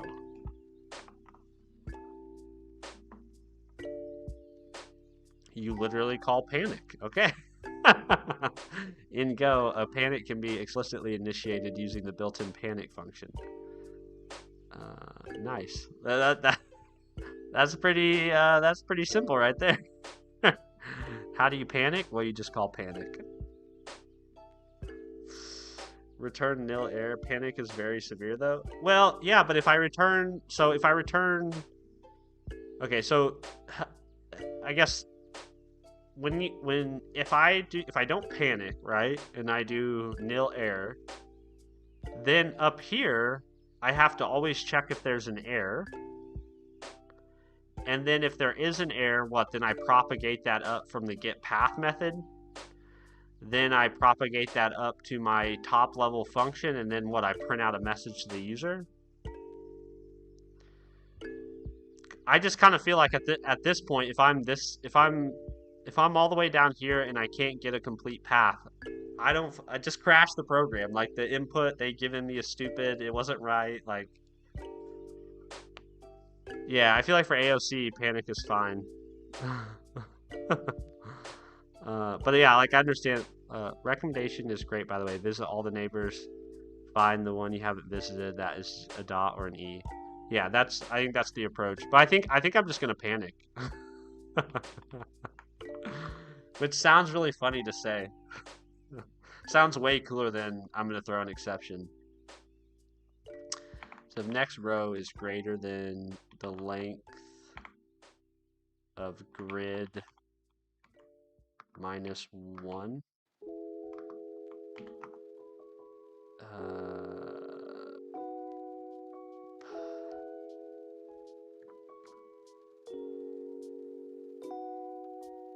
Yeah, so that's off grid for the row, and then we'll do another check for off grid for the column. Excuse me. And then we'll do a check to see if it's the previous position.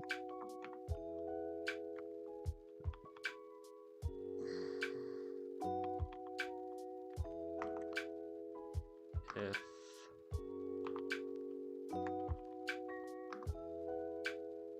next row equals current dot row.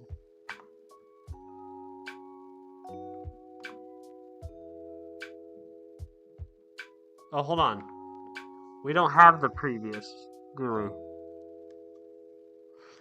We have to pass that in. We don't have the previous.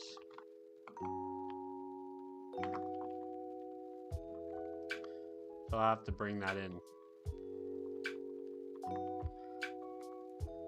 So we'll say next position. Let's get next position, grid.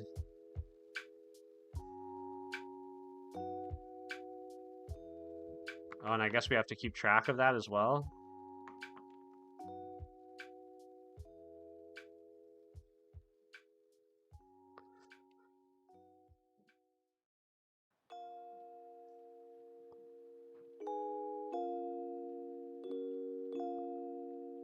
Yeah, we have to keep track of previous.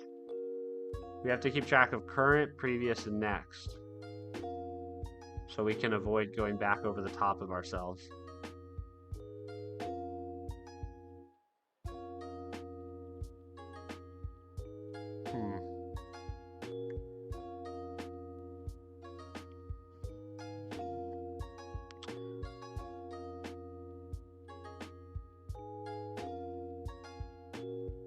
Yeah, for sure. Yeah, I would love to see everyone's solution. Anybody who has solved any of these problems, I would love to see your solution. Well, I think my number one problem is I need more coffee. So that's, I think, what we're gonna fix. That's the number one thing we need to address now. I guess the problem I'm getting hung up on is I just don't like the way my code's evolving.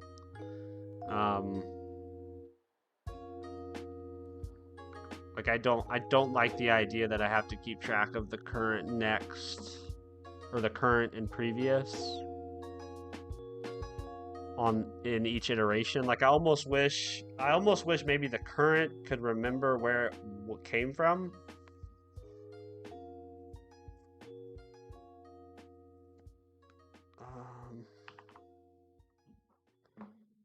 Yeah, I think I'm gonna get more coffee, and while I get the coffee, I'm gonna think about my life and my decisions and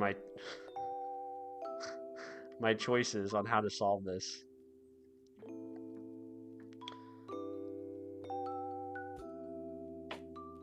I do think I have a pretty good handle on how I'm gonna actually calculate the cheats, though. I just need to get to that point where I actually calculate the cheats.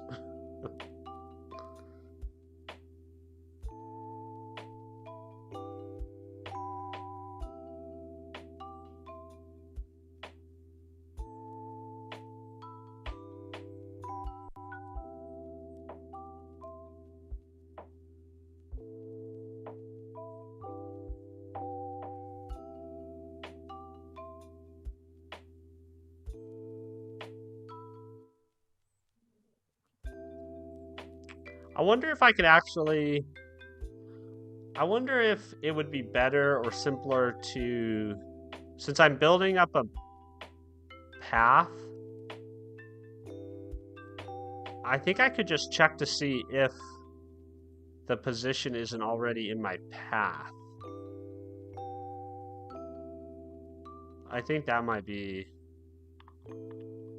So if I pass the grid, the path, in the current position, and I say, okay, get me my next position. Now this becomes, we're gonna do a reassignment here, like this.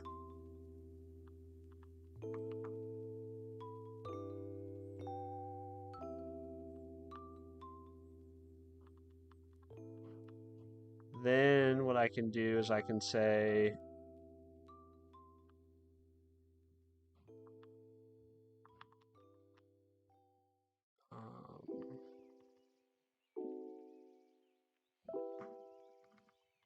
this is where programming in a vertical screen is not the most ergonomic.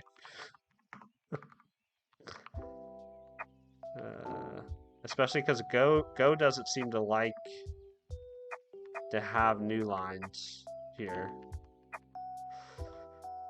So not previous position. This is going to be path.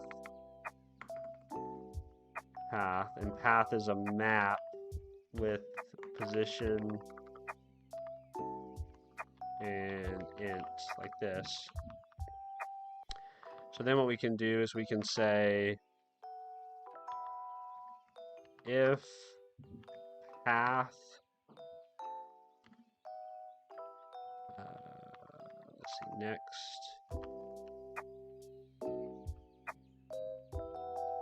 next position equals position to row, it's next row, column is next column, and we know we're not off the grid, so we can get the value here.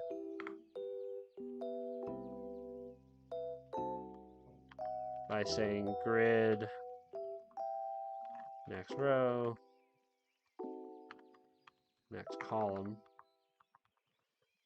And then we can basically check and say, hey, if the next position is already in the map. Oh, whoops.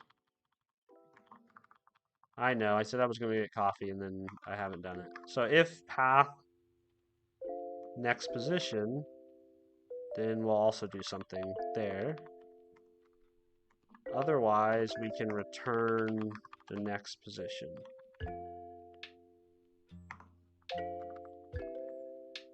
Oh, we also need to make sure next position isn't a track. So if next position dot value equals track character or next position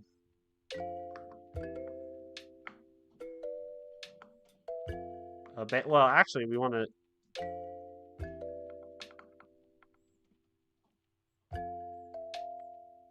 If next position of value does not equal track character or next position dot value does not equal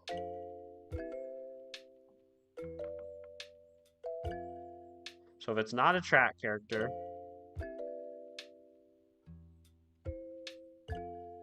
It's not a track character.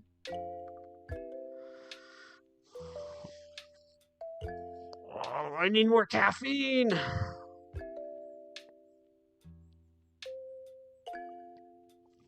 right, I'm gonna be right back. I'm gonna go get more coffee, and then I'll come back and try to finish. We haven't even got to solving the problem. We're still trying. We're still trying to build our path, and it sounds like Pablo's already solved it. As you can tell, Advent of Code is going to be very fun if you hang around this stream.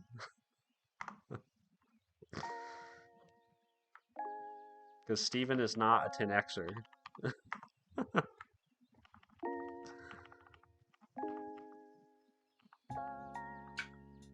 I'll be right back. I'm gonna go get a refill of coffee, and we'll try to finish this stream strong.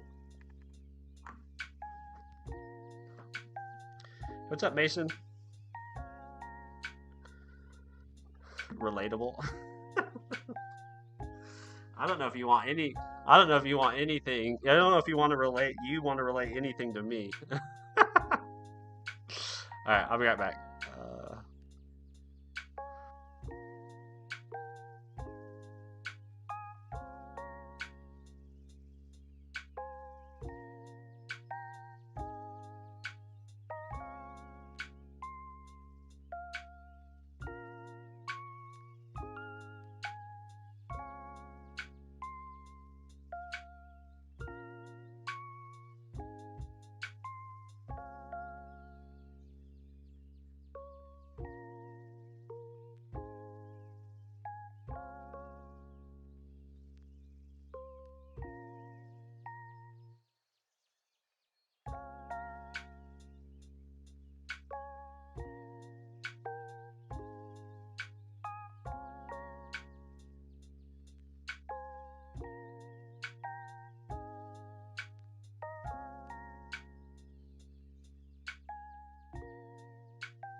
We are going to conquer. I finished my pagination service in C#. Nice. Dude, paging is one of those necessary evils in the world, right? It's such a pain in the ass to deal with it. In C#, I really like, in C#, I like the I async enumerable type for paging, because you can sort of, at least once you implement the paging logic and algorithm, you can kind of abstract that behind the I async enumerable. And then whenever you need to do the paging, you just write a for each loop or an await for each loop and just move on with your life and never have to think about manually handling the page number. Don't worry, Steven. You've been busy with chat all morning too. Well, I appreciate you making me feel a little better, but I'm just really, honestly, I'm just really slow. I'm slow. I mean, I can definitely build things and I can definitely solve problems. I'm just not. I'm not the whiz bang Mark Zuckerberg developer. You know what I mean? Just not me. And that's okay. We need all types. So if the value is not a track character and the value is also not a in character, well then we're also in trouble. And then if it's our previous position, otherwise we should return next. So if we're here, we're in a loop, aren't we? Yeah, we're in a loop. So if we're here, if this is going to take us off the grid, we'll just continue to the next move. We'll just continue to the next move. Continue.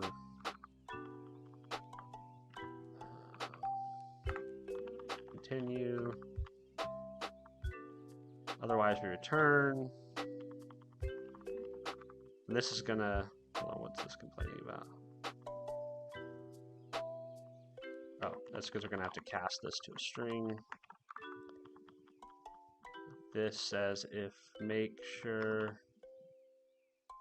non-Boolean condition in if statement.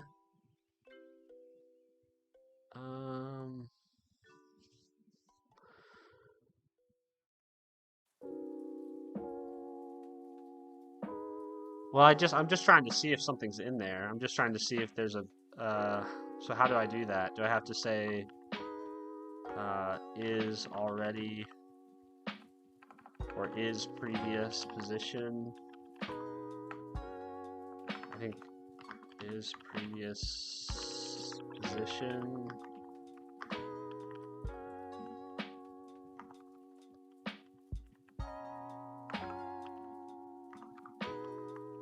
That, because this will basically tell me if it's already there or not. And then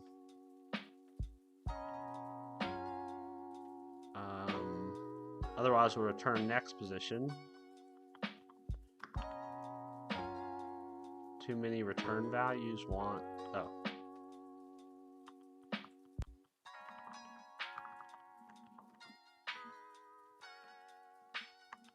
I always try to type everything like I'm in TypeScript. And then here we'll just panic.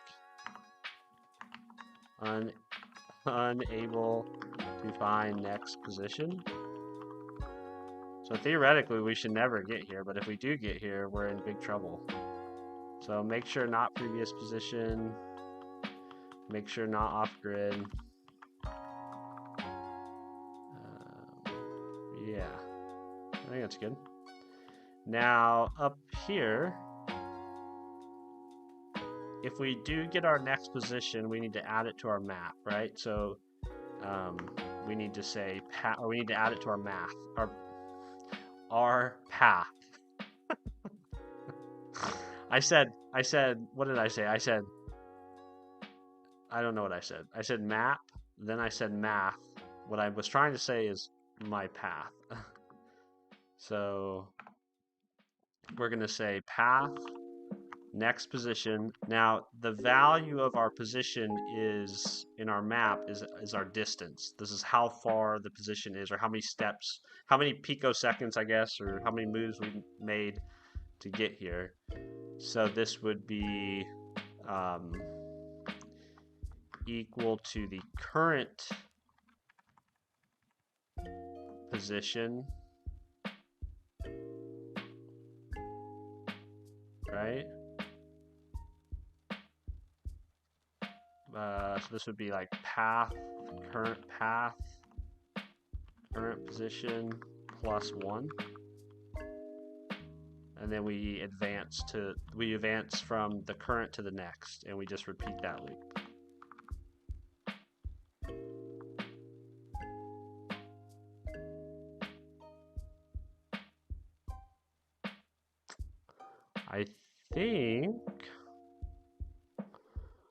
I think that will get us a path.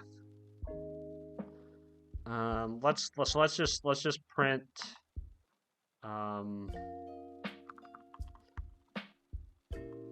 Let's print some of the path. So format dot print line.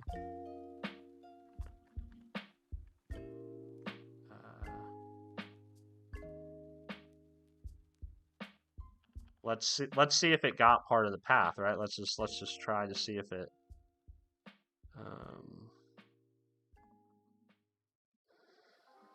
So we would expect the path to have S and then this place. We expect these two, right? So let's see if it got those for us. So for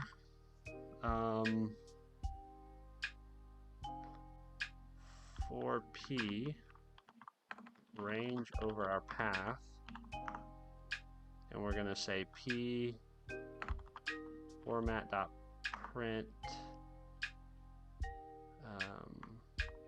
row print F. Row is going to be %D, and column is going to be %D. We'll have P dot row and P dot column. So this is obviously, our test is going to fail, but I just want to see what the output is. See, I love lamp. Have a good day, man. Oh, I should probably put a... Dang it, I just closed that tab. Have a good day, man. Hope school treats you well. I know some negative X devs. They slow literally everything down. Well, hopefully I'm not a negative X dev. I know I'm not a 10X dev, but I also don't want to be a negative X dev. So let's add a print line in here. That.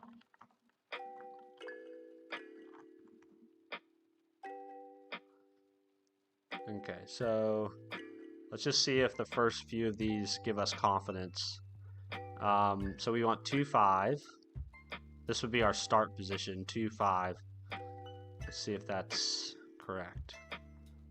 0, 1, 2, 3. Nope, it's not correct.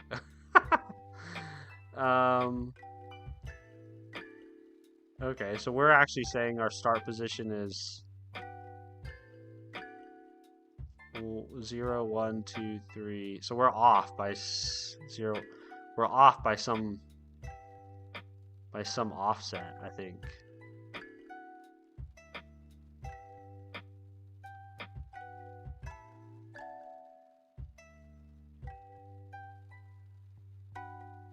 We're not panicking, so we're following some path.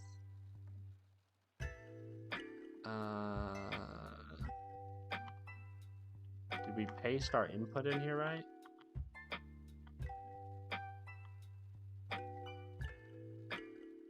So that's 0, 1.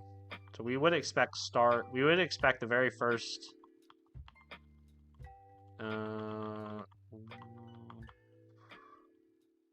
Because these keys should be in order of in the order they were inserted, right? Or am I thinking about this wrong? What's up, Hunting Satire? It's been a minute, man. Good to see you. Question: is a software developer or a software engineer better, and which one do you reckon would still have their jobs in the future with the way programming is going? Dude, you should debunk myths. What? Debunk myths? What do you mean?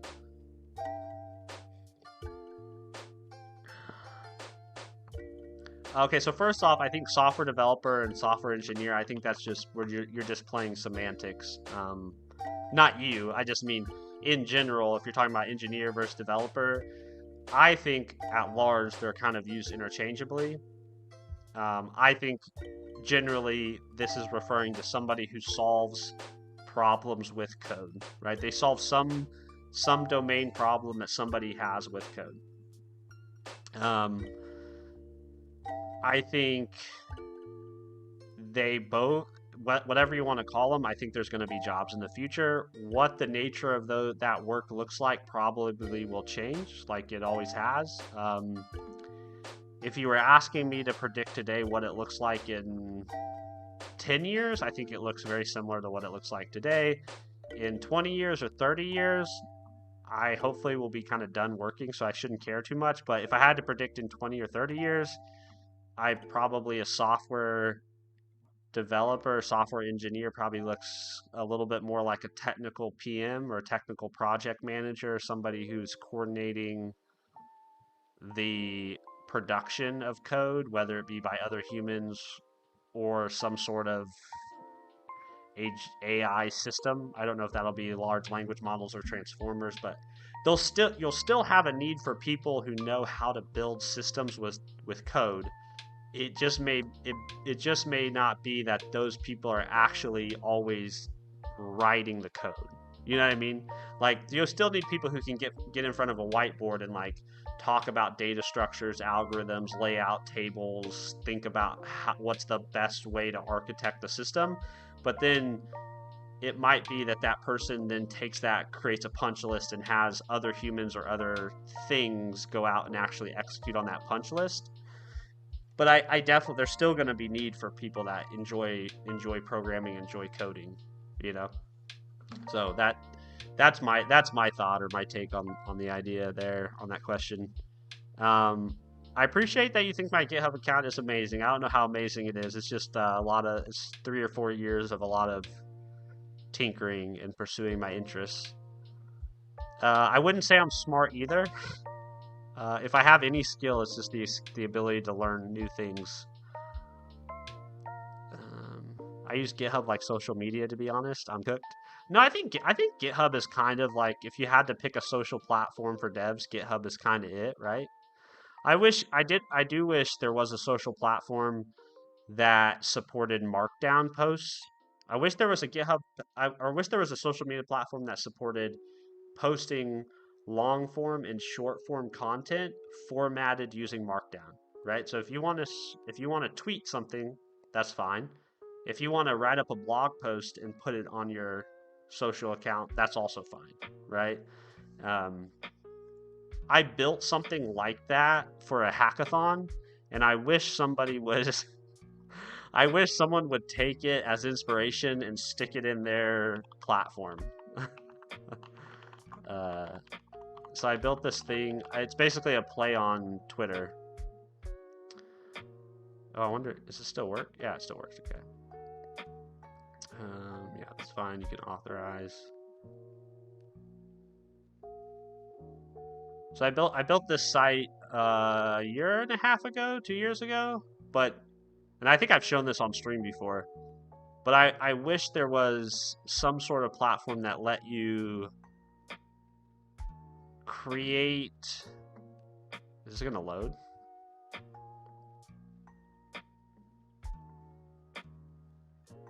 Client has been rejected for invalid domain. Huh. I don't know what that is about. There we go. You know, like you could do like, hello world, right? And then you could also do like, I'm learning Go. Say hi.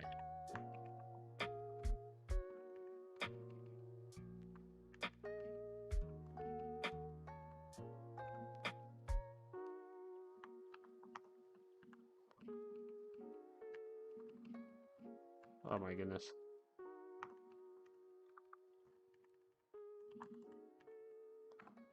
Yeah, I wish there was something like this. You could post it. But if you wanted to write like a really long form content, like this guy wrote like a blog post, right?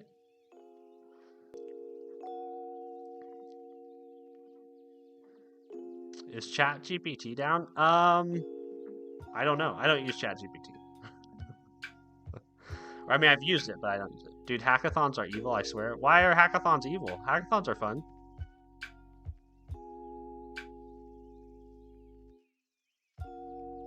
Dude, you're actually awesome, man, being so true. I don't know. I can't tell if you're being sarcastic or if you're actually trying to gas me up.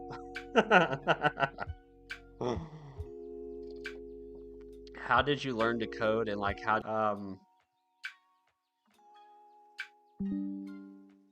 as far as how did I learn to code, my best advice for that is Free Code Camp. So go over to freecodecamp.org and pursue them. But I made a whole video on my YouTube. If you just search how I learned to code, or even if you just go to YouTube and search how I learned to code and then Freeborn, I'm guessing my video will show up. That'll kind of, it has like a story time of like how that happened. Well, part 2 is for tomorrow. Well, if you're already through part 1, you're much further along than I am. It's just a lot more complex than part 1. Well, yeah, then it's probably not for me.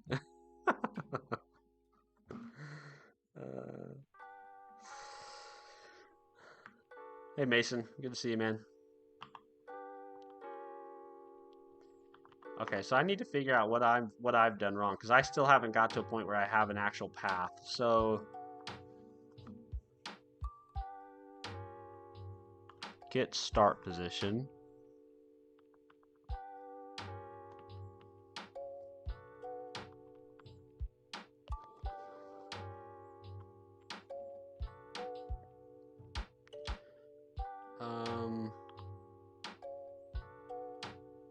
They basically increase the number of steps you can jump. If you can prepare for that, it has several implications. So you can like cross more than. Well, so my idea for calculating the cheat is to basically do a delta between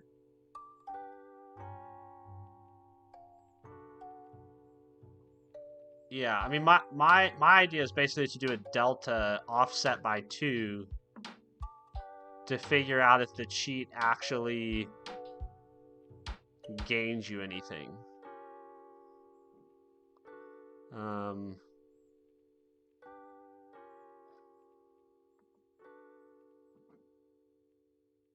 Or at least that's my thought at the moment. I don't know if that's actually a good thought, but that's my thought at the moment.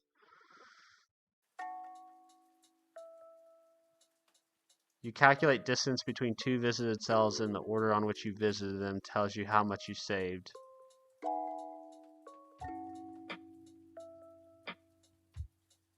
Ah, yes. That makes sense. Which is why I want the path.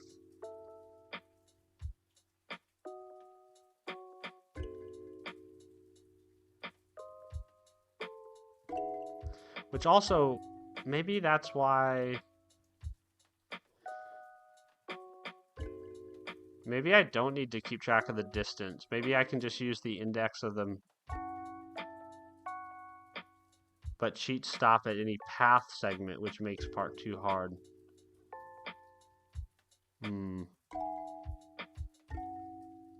For part 1, that's just not a problem. Ah. Yeah, I'm still wrapping my head around part 1, so.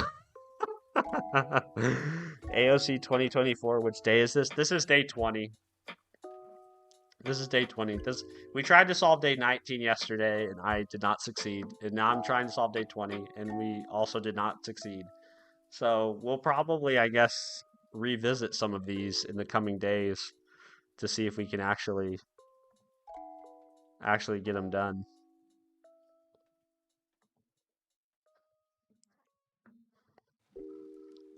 But yeah, if you guys are doing any of this, or especially when we start 2025 in December, I'm gonna have a leaderboard, and if you guys are doing it, I'd love to see your solutions because I like to see how other people tackle solving this stuff. I feel like I almost learn more by seeing how other people did it better than me. How will you go about 2025? Some in stream, some out of stream. I don't know, honestly. That's a good question, Pablo, because I'm probably not going to solve them and be able to finish them on stream.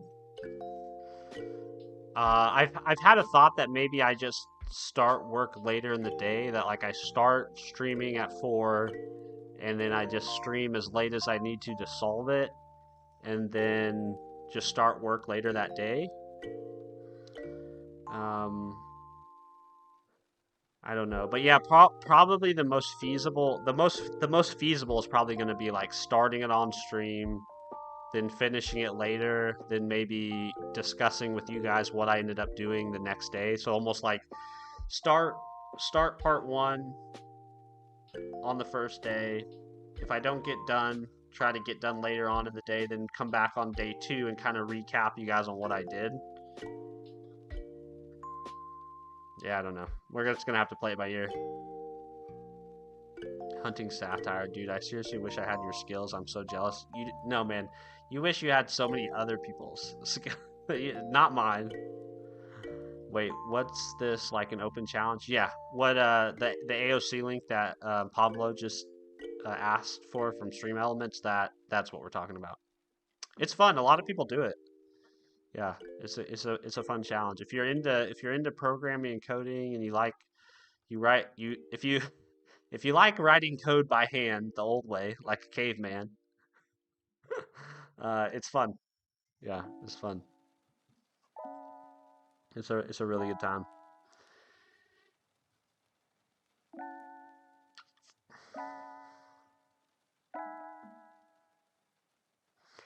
I don't understand how I can be off on the start position, honestly, if I'm being completely honest. So I'm gonna do format, print line, row, index, column.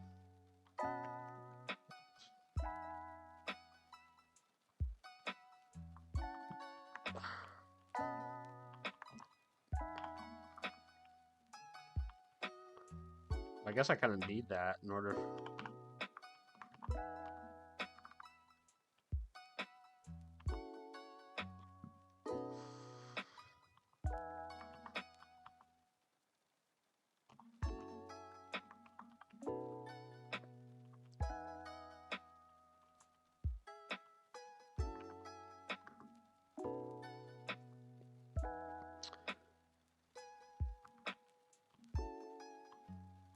I wish there was a way I could disable um, the unused variable thing. It really bothers me. I'll just print it.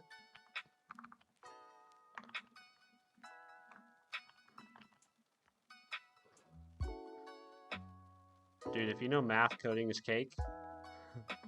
Okay, here we go. We got 1 and 3. So that's right.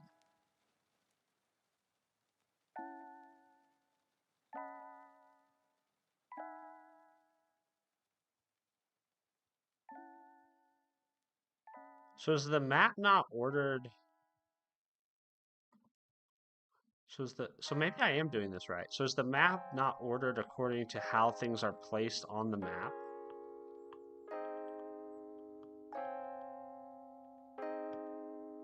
Like I would think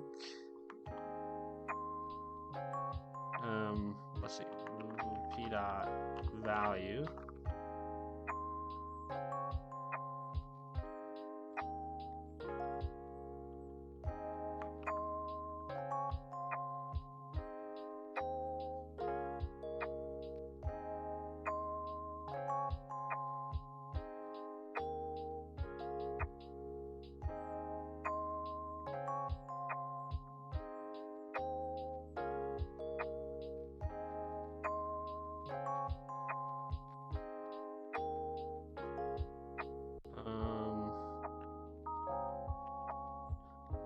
this is position and this is distance. So let's do distance.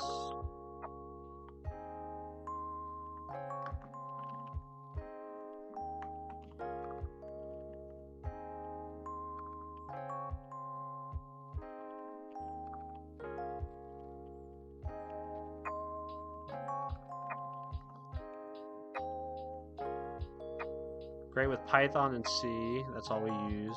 I've never used C. Use Python. Python's fine. I just hate how different the same principles are in different languages. I don't know. I feel like there's some transfer. I definitely think like my productivity falls off big time when I switch languages. Okay, yeah, they're not ordered. So why aren't they? That's kind of interesting. Why aren't they ordered according to how they're put on there?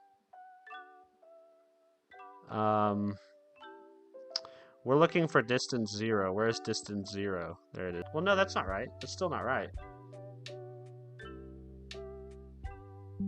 It should be row 2. 0, 1, 2.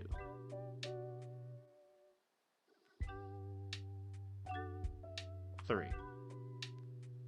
That is right. 0, 1, 2, 3. 0, 1. So it's the third row, first column. And then let's order them, I guess, by the distance. That's just is not happy right now. It just continues to disconnect and reconnect. Hunter, so wait, so what are you working on now? This is part of admin code from last year. You know, this is like 2024. So like the idea for learning, this was basically the plan we had for learning Go this year was we did a couple different tutorials. Then in order to use Go for Advent of Code 2025, right? So in order to have fun this year of Advent of Code, we're doing practice problems from last year just to make sure that like I actually know enough Go, I guess, you know, kind of like as a litmus test. So that's why we're that's what we're working on right now.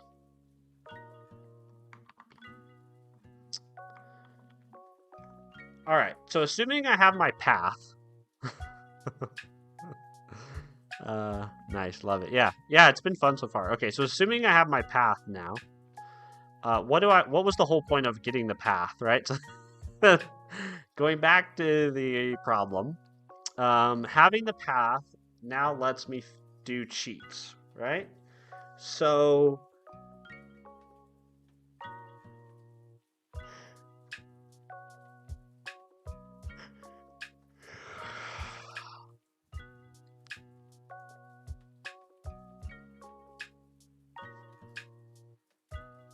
exactly once during a race, a program may disable collision for up to 2 picoseconds. This allows the program to pass through walls as if they are regular tracks. So I think now that I have the path, right? The idea I had, this goes back to like when we very first started streaming today, and I know it's after 7, so I need to kind of be wrapping up. But just so I can get this out of my head, now that we have the path, at each spot, right, where there's a period, so this is a part of our path. We basically need to see if cheating would help us, would benefit us. So if we cheat at this particular path, would we benefit from that? And since we can only do 2 moves, we basically need to check. We basically need to check. Let's see. Well, this is 1 move, right? So this is probably easier to do in Excel, honestly. So if we move 1 this way, 1 this way, right?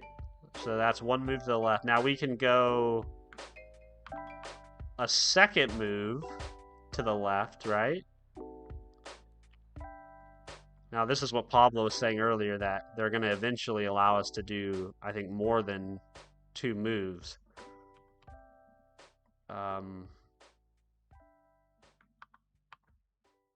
But essentially, at every path, we need to, or at every spot on our path, we need to say, okay, if we cheated 2 spots to the left, so let's say we go here and then we go here, first off, do we get back on the track, right? Is this a path over here, right?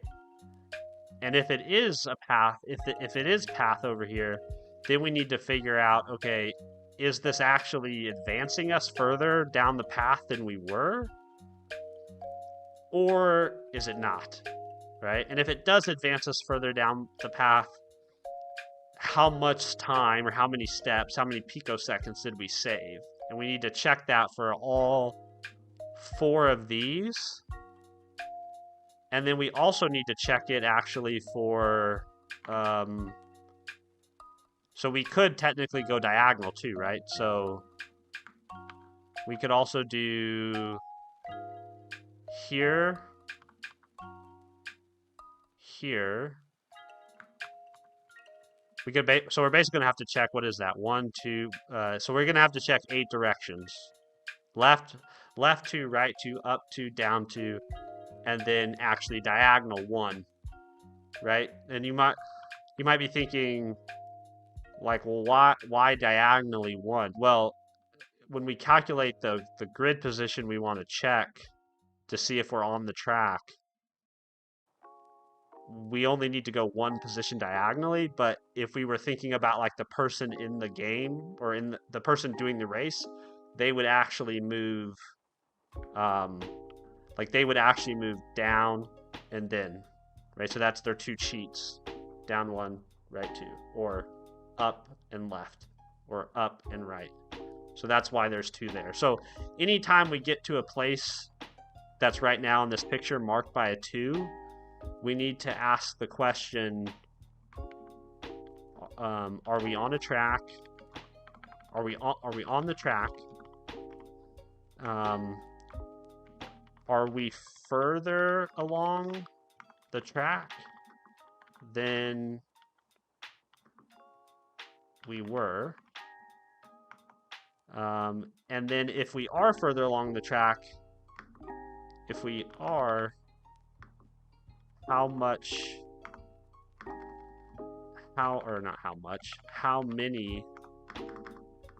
picoseconds were saved? So this is what we need to ask at every spot that's marked by a 2. We need to run this logic. I think. Pablo, careful there. You are going in of 2. So is there a less efficient? Is there a more efficient way to do this? Yo, it's freezing this morning. Is it really? It's not freezing here. It's 48 degrees here, but it's getting colder all the time for sure. Pablo, give me your brain. Yeah, I know, right? If you iterate once through the path, then iterate over the rest of the path, you can see if the distance between the path segments is 2 or less. But your solution works better for part 2. Oh, does it really? Paula, did you remember to take the picoseconds into consideration for every move?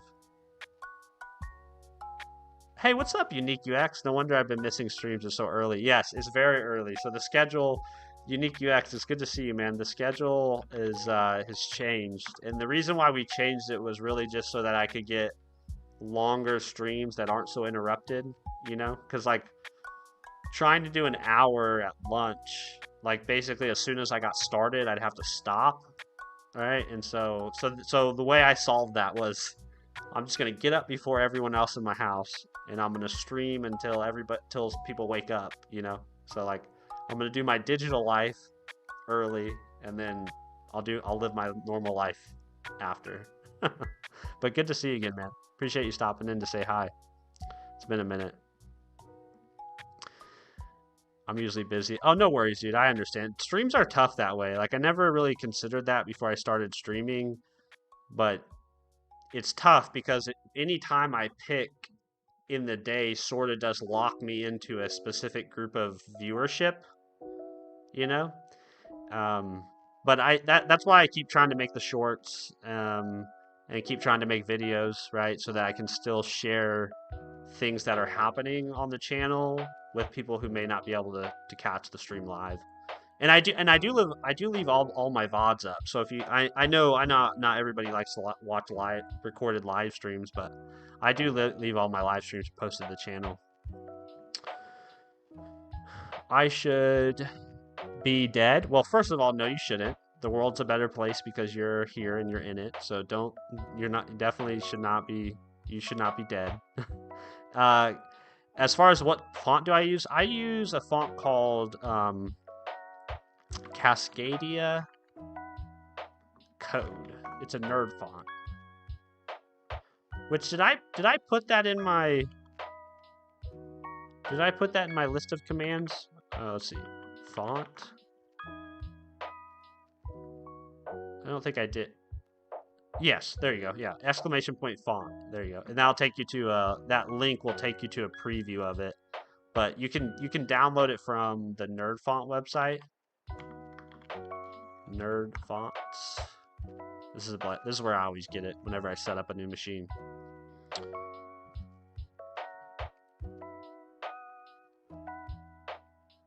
Anonymous, damn, you're still live. Good morning, Steven. Good morning, Anonymous. Good to see you. Yeah, we're still live. I was making pretty decent progress on this problem, although be it very slowly, but I was making good progress. So I was trying to get to a point where I could stop and come back tomorrow and kind of pick up where I left off.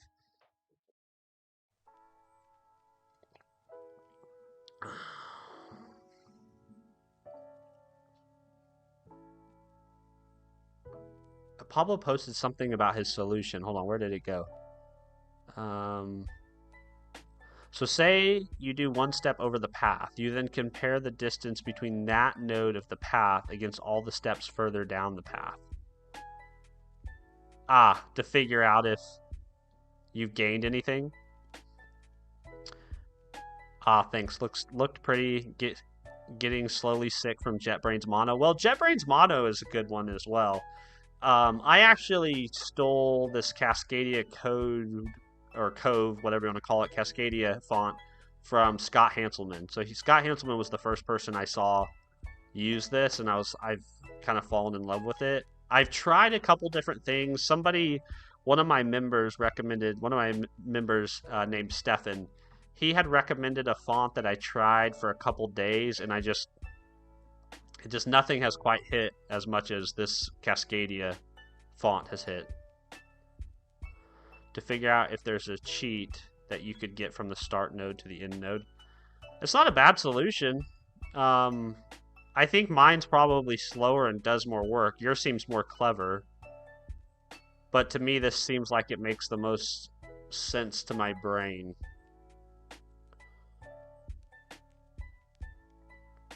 But we'll see. I don't know.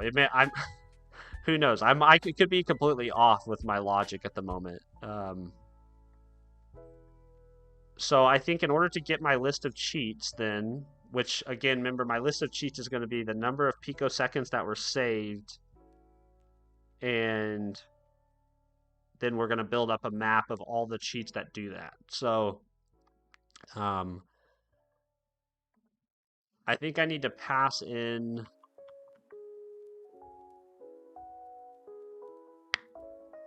the grid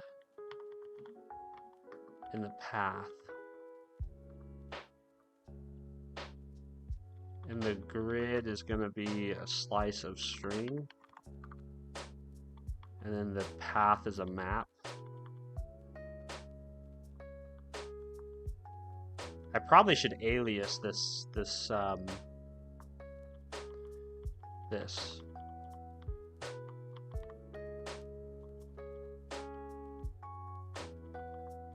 Shouldn't I? Oops.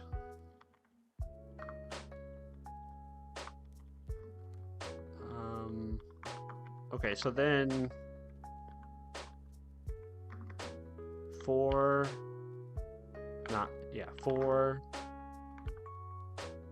position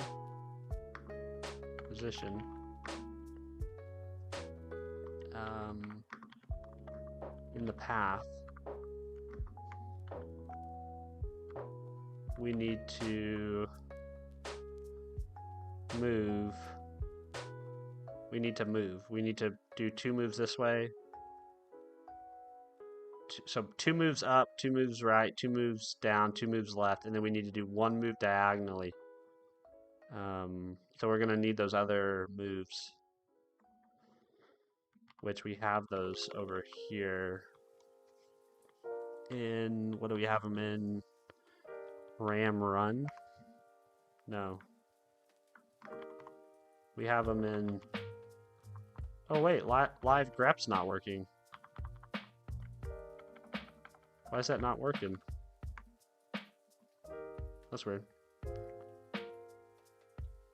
Hey, Ren, did you super chat? Thanks, man. That's super nice. Appreciate you. You guys don't. I hope you guys know that you never need to. Never feel like you need to be members. You never need to feel like you need to super chat me. Like I told you guys, I have a day job and I just do YouTube for fun. Obviously, if you'd like to support my YouTube career, I will happily accept it. But you never need to feel compelled to do that. So thank you, Renee, for the super chat. Although I'm not sure why didn't it alert.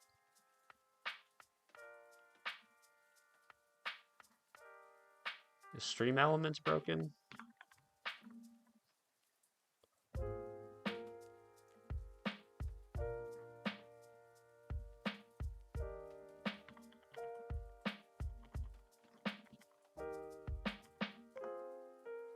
Thank you very much, Renee. Appreciate you, man. I should be dead. Now my Neovid looks pretty good. I mean, it's funny, developers have this like kind of obsession with the aesthetics of their setup, which I just love, you know?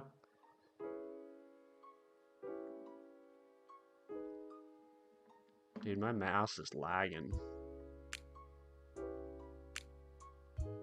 Huh. Yeah, I don't know why for whatever reason it didn't show up in my super chat feed. Strange. Appreciate you though, man. See Artwork Studios. Have a good day, man. Thanks for hanging out with us. As someone who writes my arts multiple times, if it ain't pretty, I can't work on it. I love that. Unique UX. I made the full switch to Linux last month. That's awesome, dude. What did you end up switching to?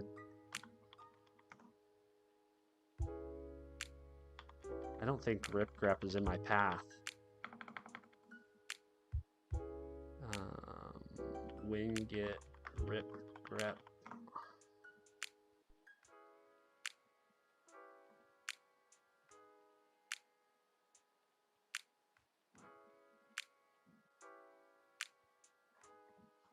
Rip grep.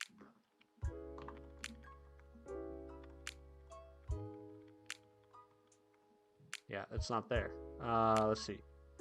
How do I install? I could have sworn I had live grep on this machine already set up. I wonder if something happened to my path variable.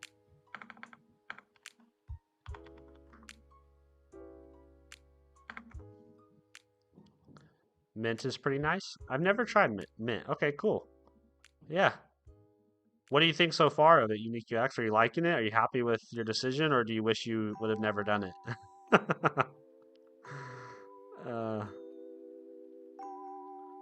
Let's see, Winget install burnt sushi. What now? That's a namespace.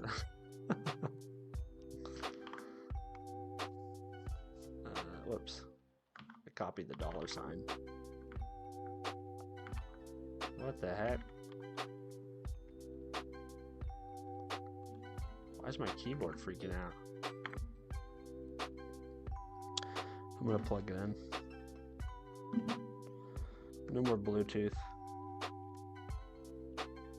Only wired.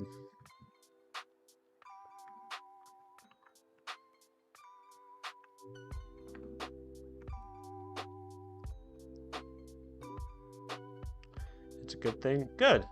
Man, I'm glad. Found an existing package already installed. So it's just not on my path. So settings, environment variables. Let's see.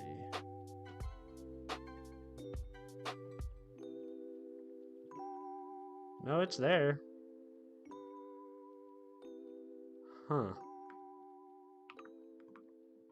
It's right there. So, how do I use it from the command line? For those that might be confused what I'm talking about, rip grep is like a newer, faster version of grep, and I use it in NeoVim to search through all the files that are currently open in my workspace. Let's see, user guide, RG.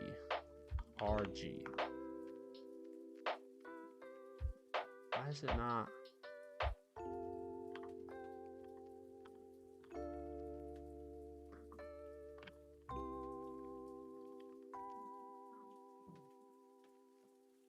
I know this is completely disrailing me from my. I don't think it's in my path. I think something is messed up with my environment variable.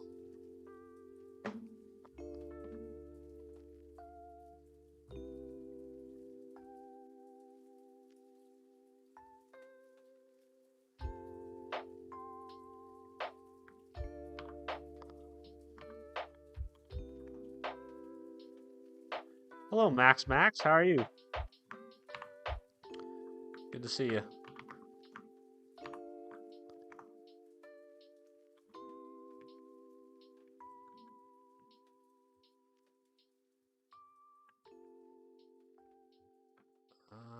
Let's see. What if I just do packages?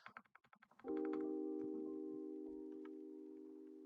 I need to do? I think %'s different in PowerShell. PowerShell local data.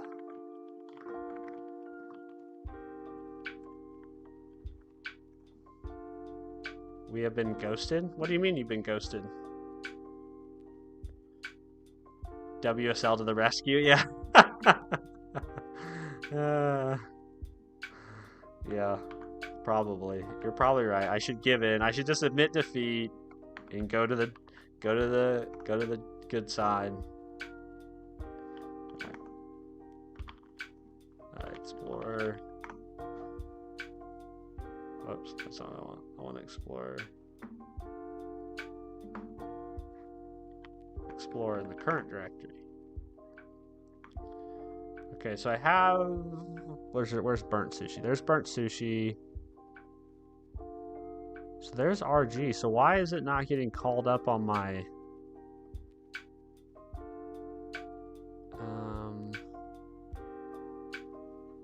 Why? See, it's not there, but it's on my path, but it's not there. What would explain that, chat? Anybody ever had an issue like this before?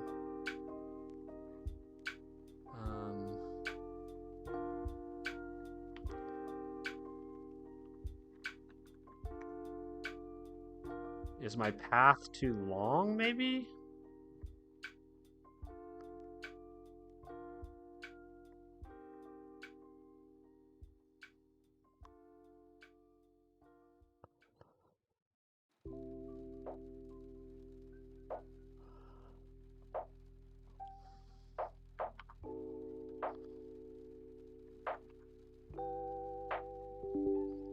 Yeah, I wonder, maybe the environment variable is too big.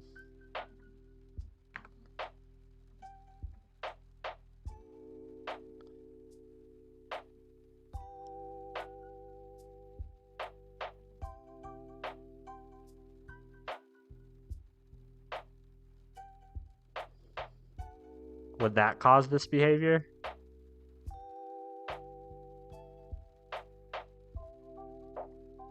I I don't know, but go works. I mean, go's at the very end of the variable, and it's...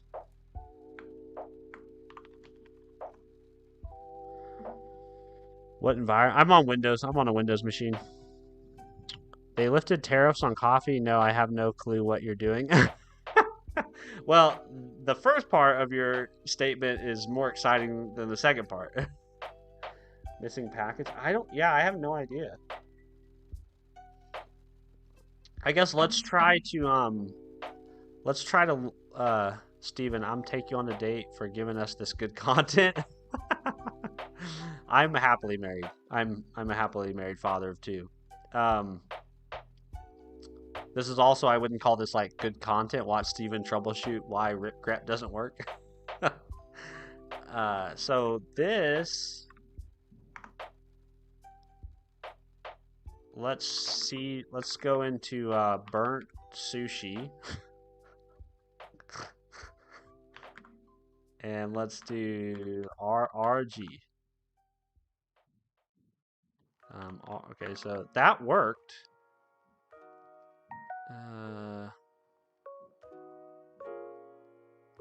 rg.exe, and then let's just find text .md. Yeah, so it found it. Okay, so RG definitely is there and it's functional. So why can't I call it up through my path? It should just be there. Edit. You know what? I wonder. CD burnt sushi. Hey, John Tech Hub, thanks for subbing, man. I appreciate it.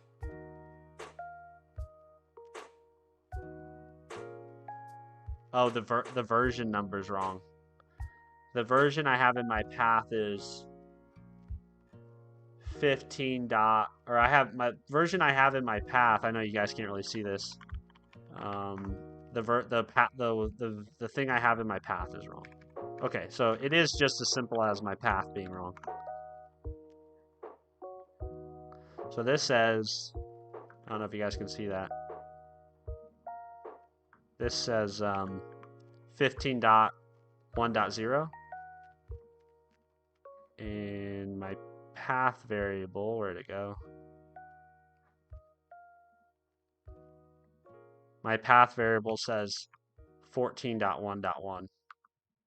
And I'll bet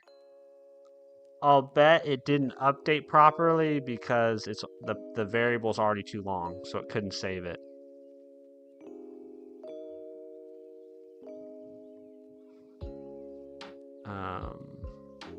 So we're gonna have to deal with that. I don't know how to get around that. Anybody have thoughts about that? I wonder if we can just remove this.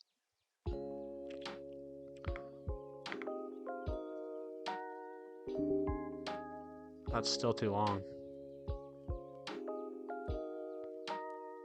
So how to deal with a path shell that's too long? We're gonna have to go to Google because I don't know what to do about that. How to fix path environment variable being too long. grep is Linux. I just had to use grep recently with UI before the OS. You add it to environment rules. So grep is typically a Linux tool, but there's a newer version of grep, or like a supposedly more performant version of grep called ripgrep that you can install on a Windows machine and use. And I think you can even put like regular grep on a Windows machine. It's just not native. See you, Pablo. Have a good day, man. Sorry if I missed your goodbye message.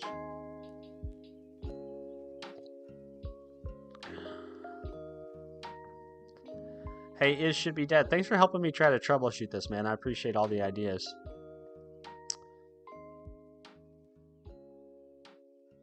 Is Should Be Dead. % local data, Microsoft Winget links.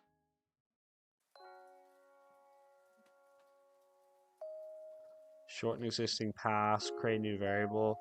I guess I could use like, I wonder if I could use symbolic links. Would that work? Hello, Ali the AI. Good to see you.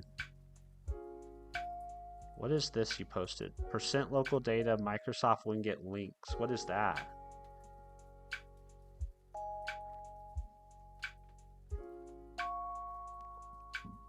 Winget.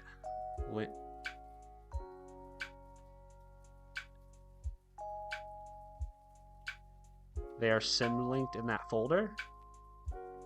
Why don't I have any in that folder? They should get sim linked there. I wonder what's going on with my Winget installation. Winget generate sim links.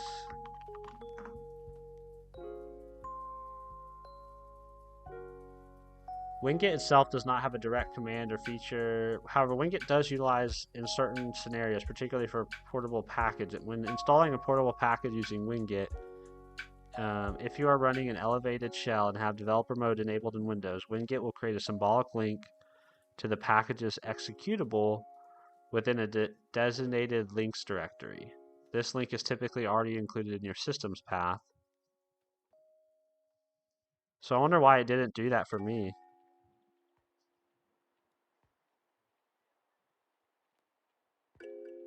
Sim links are only created when the command is run from an admin shell or developer mode is enabled in Windows. So I wonder if I uninstall it and install it. I mean, I guess I could make the links myself. Couldn't I? Try opening a new tab on the terminal so shell can pick up the environment changes. No, I think we figured out what's wrong. The issue is the path in my environment variable is wrong, and I just need to fix that. But I like your idea of using the links thing. So I basically just need to go through all of these packages and sim link them to that links folder myself, and then update my.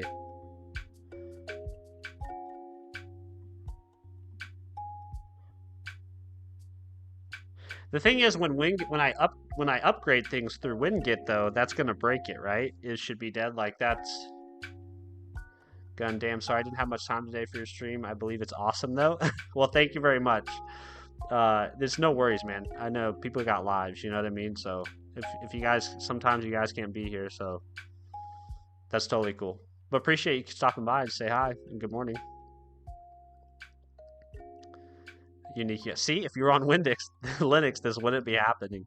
Dude, every time I have a chatter named Stefan, and every time he hangs out here, he always reminds me of that exact thing. Should just be using Linux. I'm not sure if it will break it. Well, I think what I'm gonna do is, here's what I'm gonna do. I'm just gonna run a quick test. So I'm gonna Winget uninstall this. Right? I'm gonna Winget uninstall it. Oh, whoops. I have it open in a.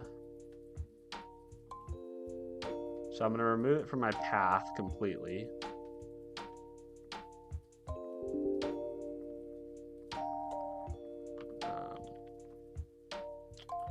So I'm gonna Winget uninstall. Oh, I'm in it too.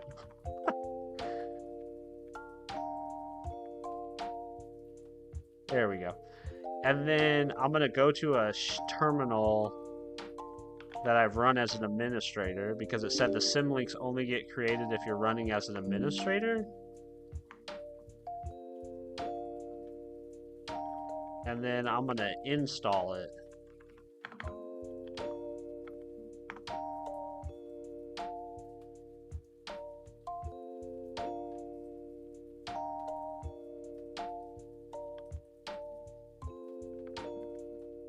Okay.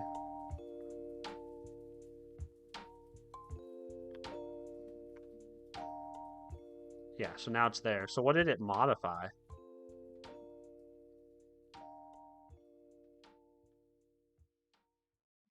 So CD into packages. Whoops. I know this is the content you guys wanted. I know my stream says I'm supposed to be writing Go, but right now I'm trying to troubleshoot my environment configuration.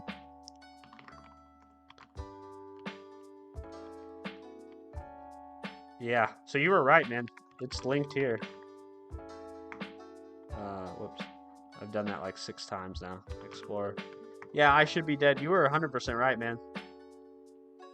So I think I just need to go back and I think I need to go back and install some of these packages from an elevated shell to make sure that those links get set. And then I won't have to deal with the environment variable being too long. Thank you, chat. Again, I should be dead. I appreciate you. That's super kind. Okay. So why did I want rip grep? That was the thing. It's like, why was I wanting rip grep? Because I wanted to search for something in NeoVim. That's why. So let's restart my PowerShell so it picks up the new. Just make sure it's there real quick. Yes, it is there.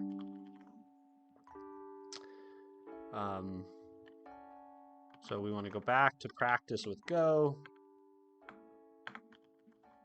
Make this bigger. Open up NeoVim. And I want to search for stuff. What did I want to search for? No, I don't even remember. Down and left. There. That's what I was searching. This is what I was trying to do. I was trying to find this. All of that shenanigans was so I didn't have to write these lines again. Okay. So this is gonna be up, left. Yeah, we want all. So this is basically so that we can move diagonally. And then we'll just change this over to our move. Dude seems like he has a PhD math. I do not have a PhD. I would love to go back to school, honestly. I'd go back to school in a heartbeat if it wasn't so damn expensive. I didn't enjoy like primary school. Like I couldn't wait to get done with high school, but I loved college. I really, really enjoyed college. Let's see. Let's just %s direction move. And then this is going to be, so up is number of rows, and then left is number of columns. Number of rows, number of columns, right?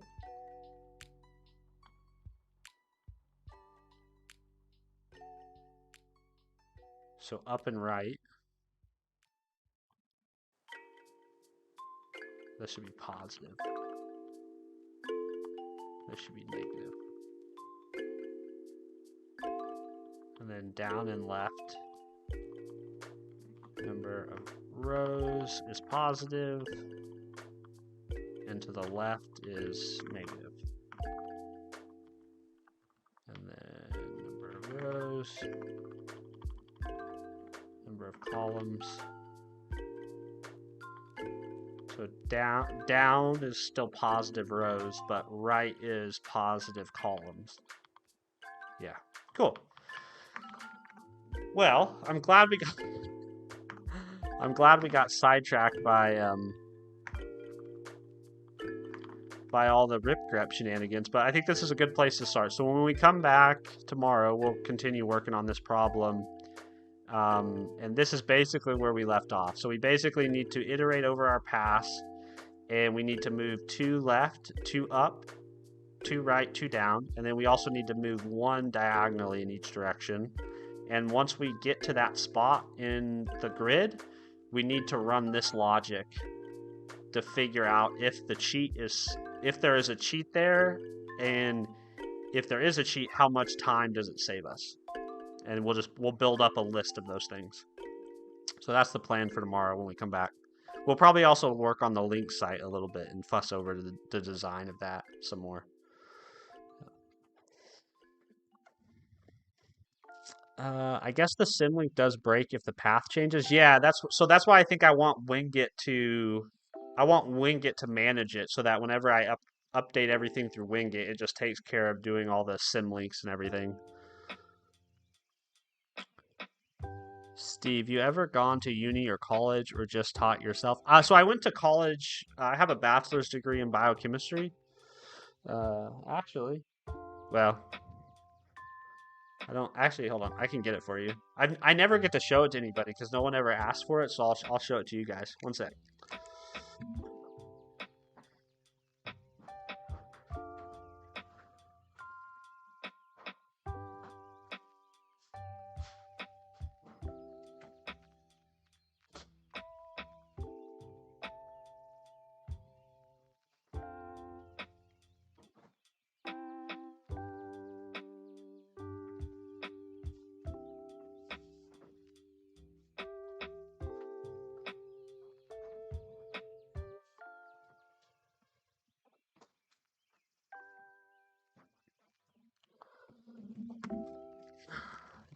It's another thing I need to hang up. But yeah, I went to college for I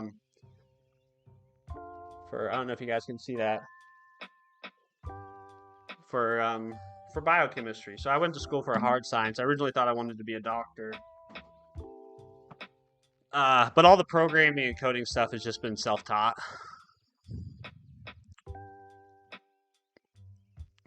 I would go back in a heartbeat though for more school. Like I'd love to do something with like cancer research, specifically pediatric cancer research. It's just school is just horribly expensive. Anonymous, nice way of breaking up the problem solving. Yeah, break. Yeah, I have to, man. I can't. Pablo, who was here earlier. His brain just seems to work like at a higher frequency, or like a. Mine just doesn't work like that. For whatever reason, I have to really think very clearly. I need to visually see stuff. I need to draw diagrams like this to make sense of stuff. It's just. I guess it's how my brain works. OMG, chem is so fun. Yeah, well, chemistry's fun, but it's kind of interesting because you inevitably find yourself, whenever you're going through school like that, you typically, or at least when you go through those programs, biochemistry, chemistry, biology, there's a class called organic chemistry that sort of separates everybody out, right? Like you, very quickly, once you take organic chemistry, particularly organic chem 1, you figure out very quickly if this is something you want to continue studying. A lot of people change their majors after organic chem comes along.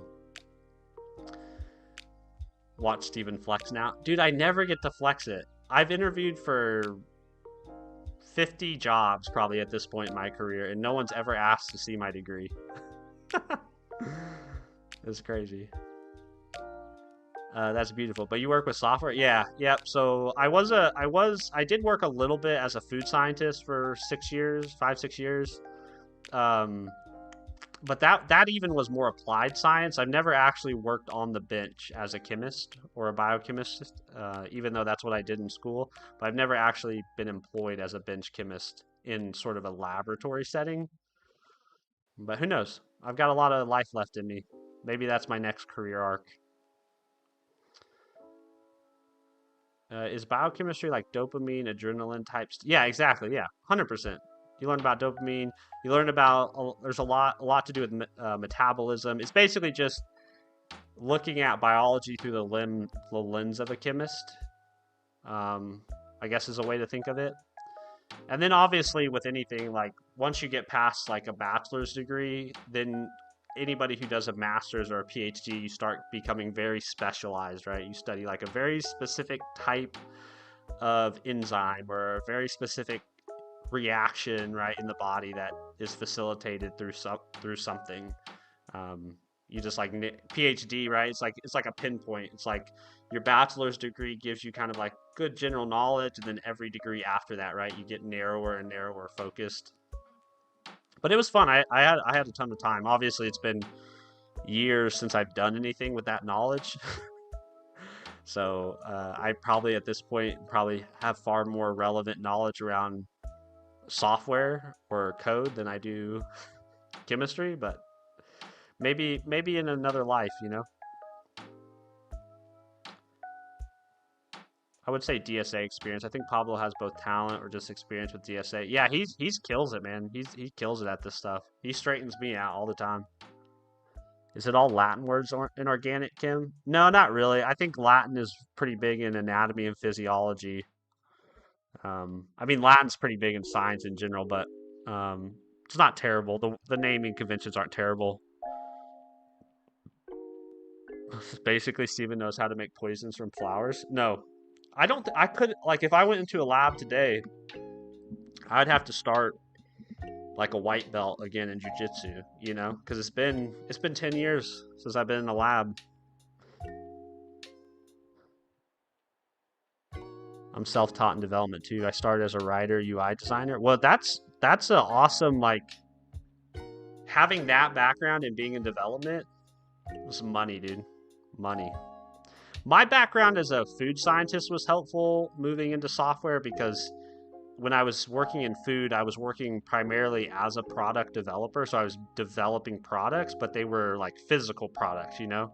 So when I moved over to the software world, there was actually a lot of similarities. It was just the domain was different and the domain language was different, but there was a lot of like transfer. It's kind of interesting. All right, guys, I know I'm 45 minutes actually over, so I'm going to head upstairs, spend a little bit of time with my kiddos and wife before they head out the door for school. But I appreciate you guys hanging out with me. I'll be back tomorrow. We'll keep. This is actually a pretty fun problem, and I feel like I have a pretty good handle on it, so I'm not gonna quit on it. I'm gonna come back tomorrow and see if I can't put it to bed, and maybe work on the link site some more. So with that, let's do the customary wrap up, right? So first and foremost, if you want to interact with me or chat outside of stream, the best place to do that is the Discord, which Stream Elements has been posting a link, but I'll post it one more time. And then the schedule, if you're new here and don't really know when I'm live, the schedule is typically 4:15 a.m. to 7 o'clock a.m. and that's Central Standard Time. So I try to get up before everybody, do some streaming, and then start my actual like real physical life. So if you see me around, obviously stop in, say hi. I love to just hear from people. See familiar faces, nice familiar faces on the YouTube. So if you see me live, just stop in. You're always welcome to hang out. And with that, I think I'll leave you guys. I hope you all are having a great, what is it, Thursday? I hope you're having a great Thursday so far. If it's already Friday, I hope you're having a great Friday. And I'll talk to you guys later. Bye, I should be dead. Thanks for all your help with the ripgrep problem, man. I appreciate it. I never knew Winget Symlink things there, so that was... There's chat again teaching me something. Appreciate you, man. Bye, Anonymous. Bye, Gun. Bye, Dungeon. Good to see you, man. Bye, Hunting Satire. See you, Nuke UX. It was good to see you again, man. Who else? Anybody else in the chat? I think that's it. All right, guys. Bye, y'all. Bye, chat. Bye. See you guys. Have a good day.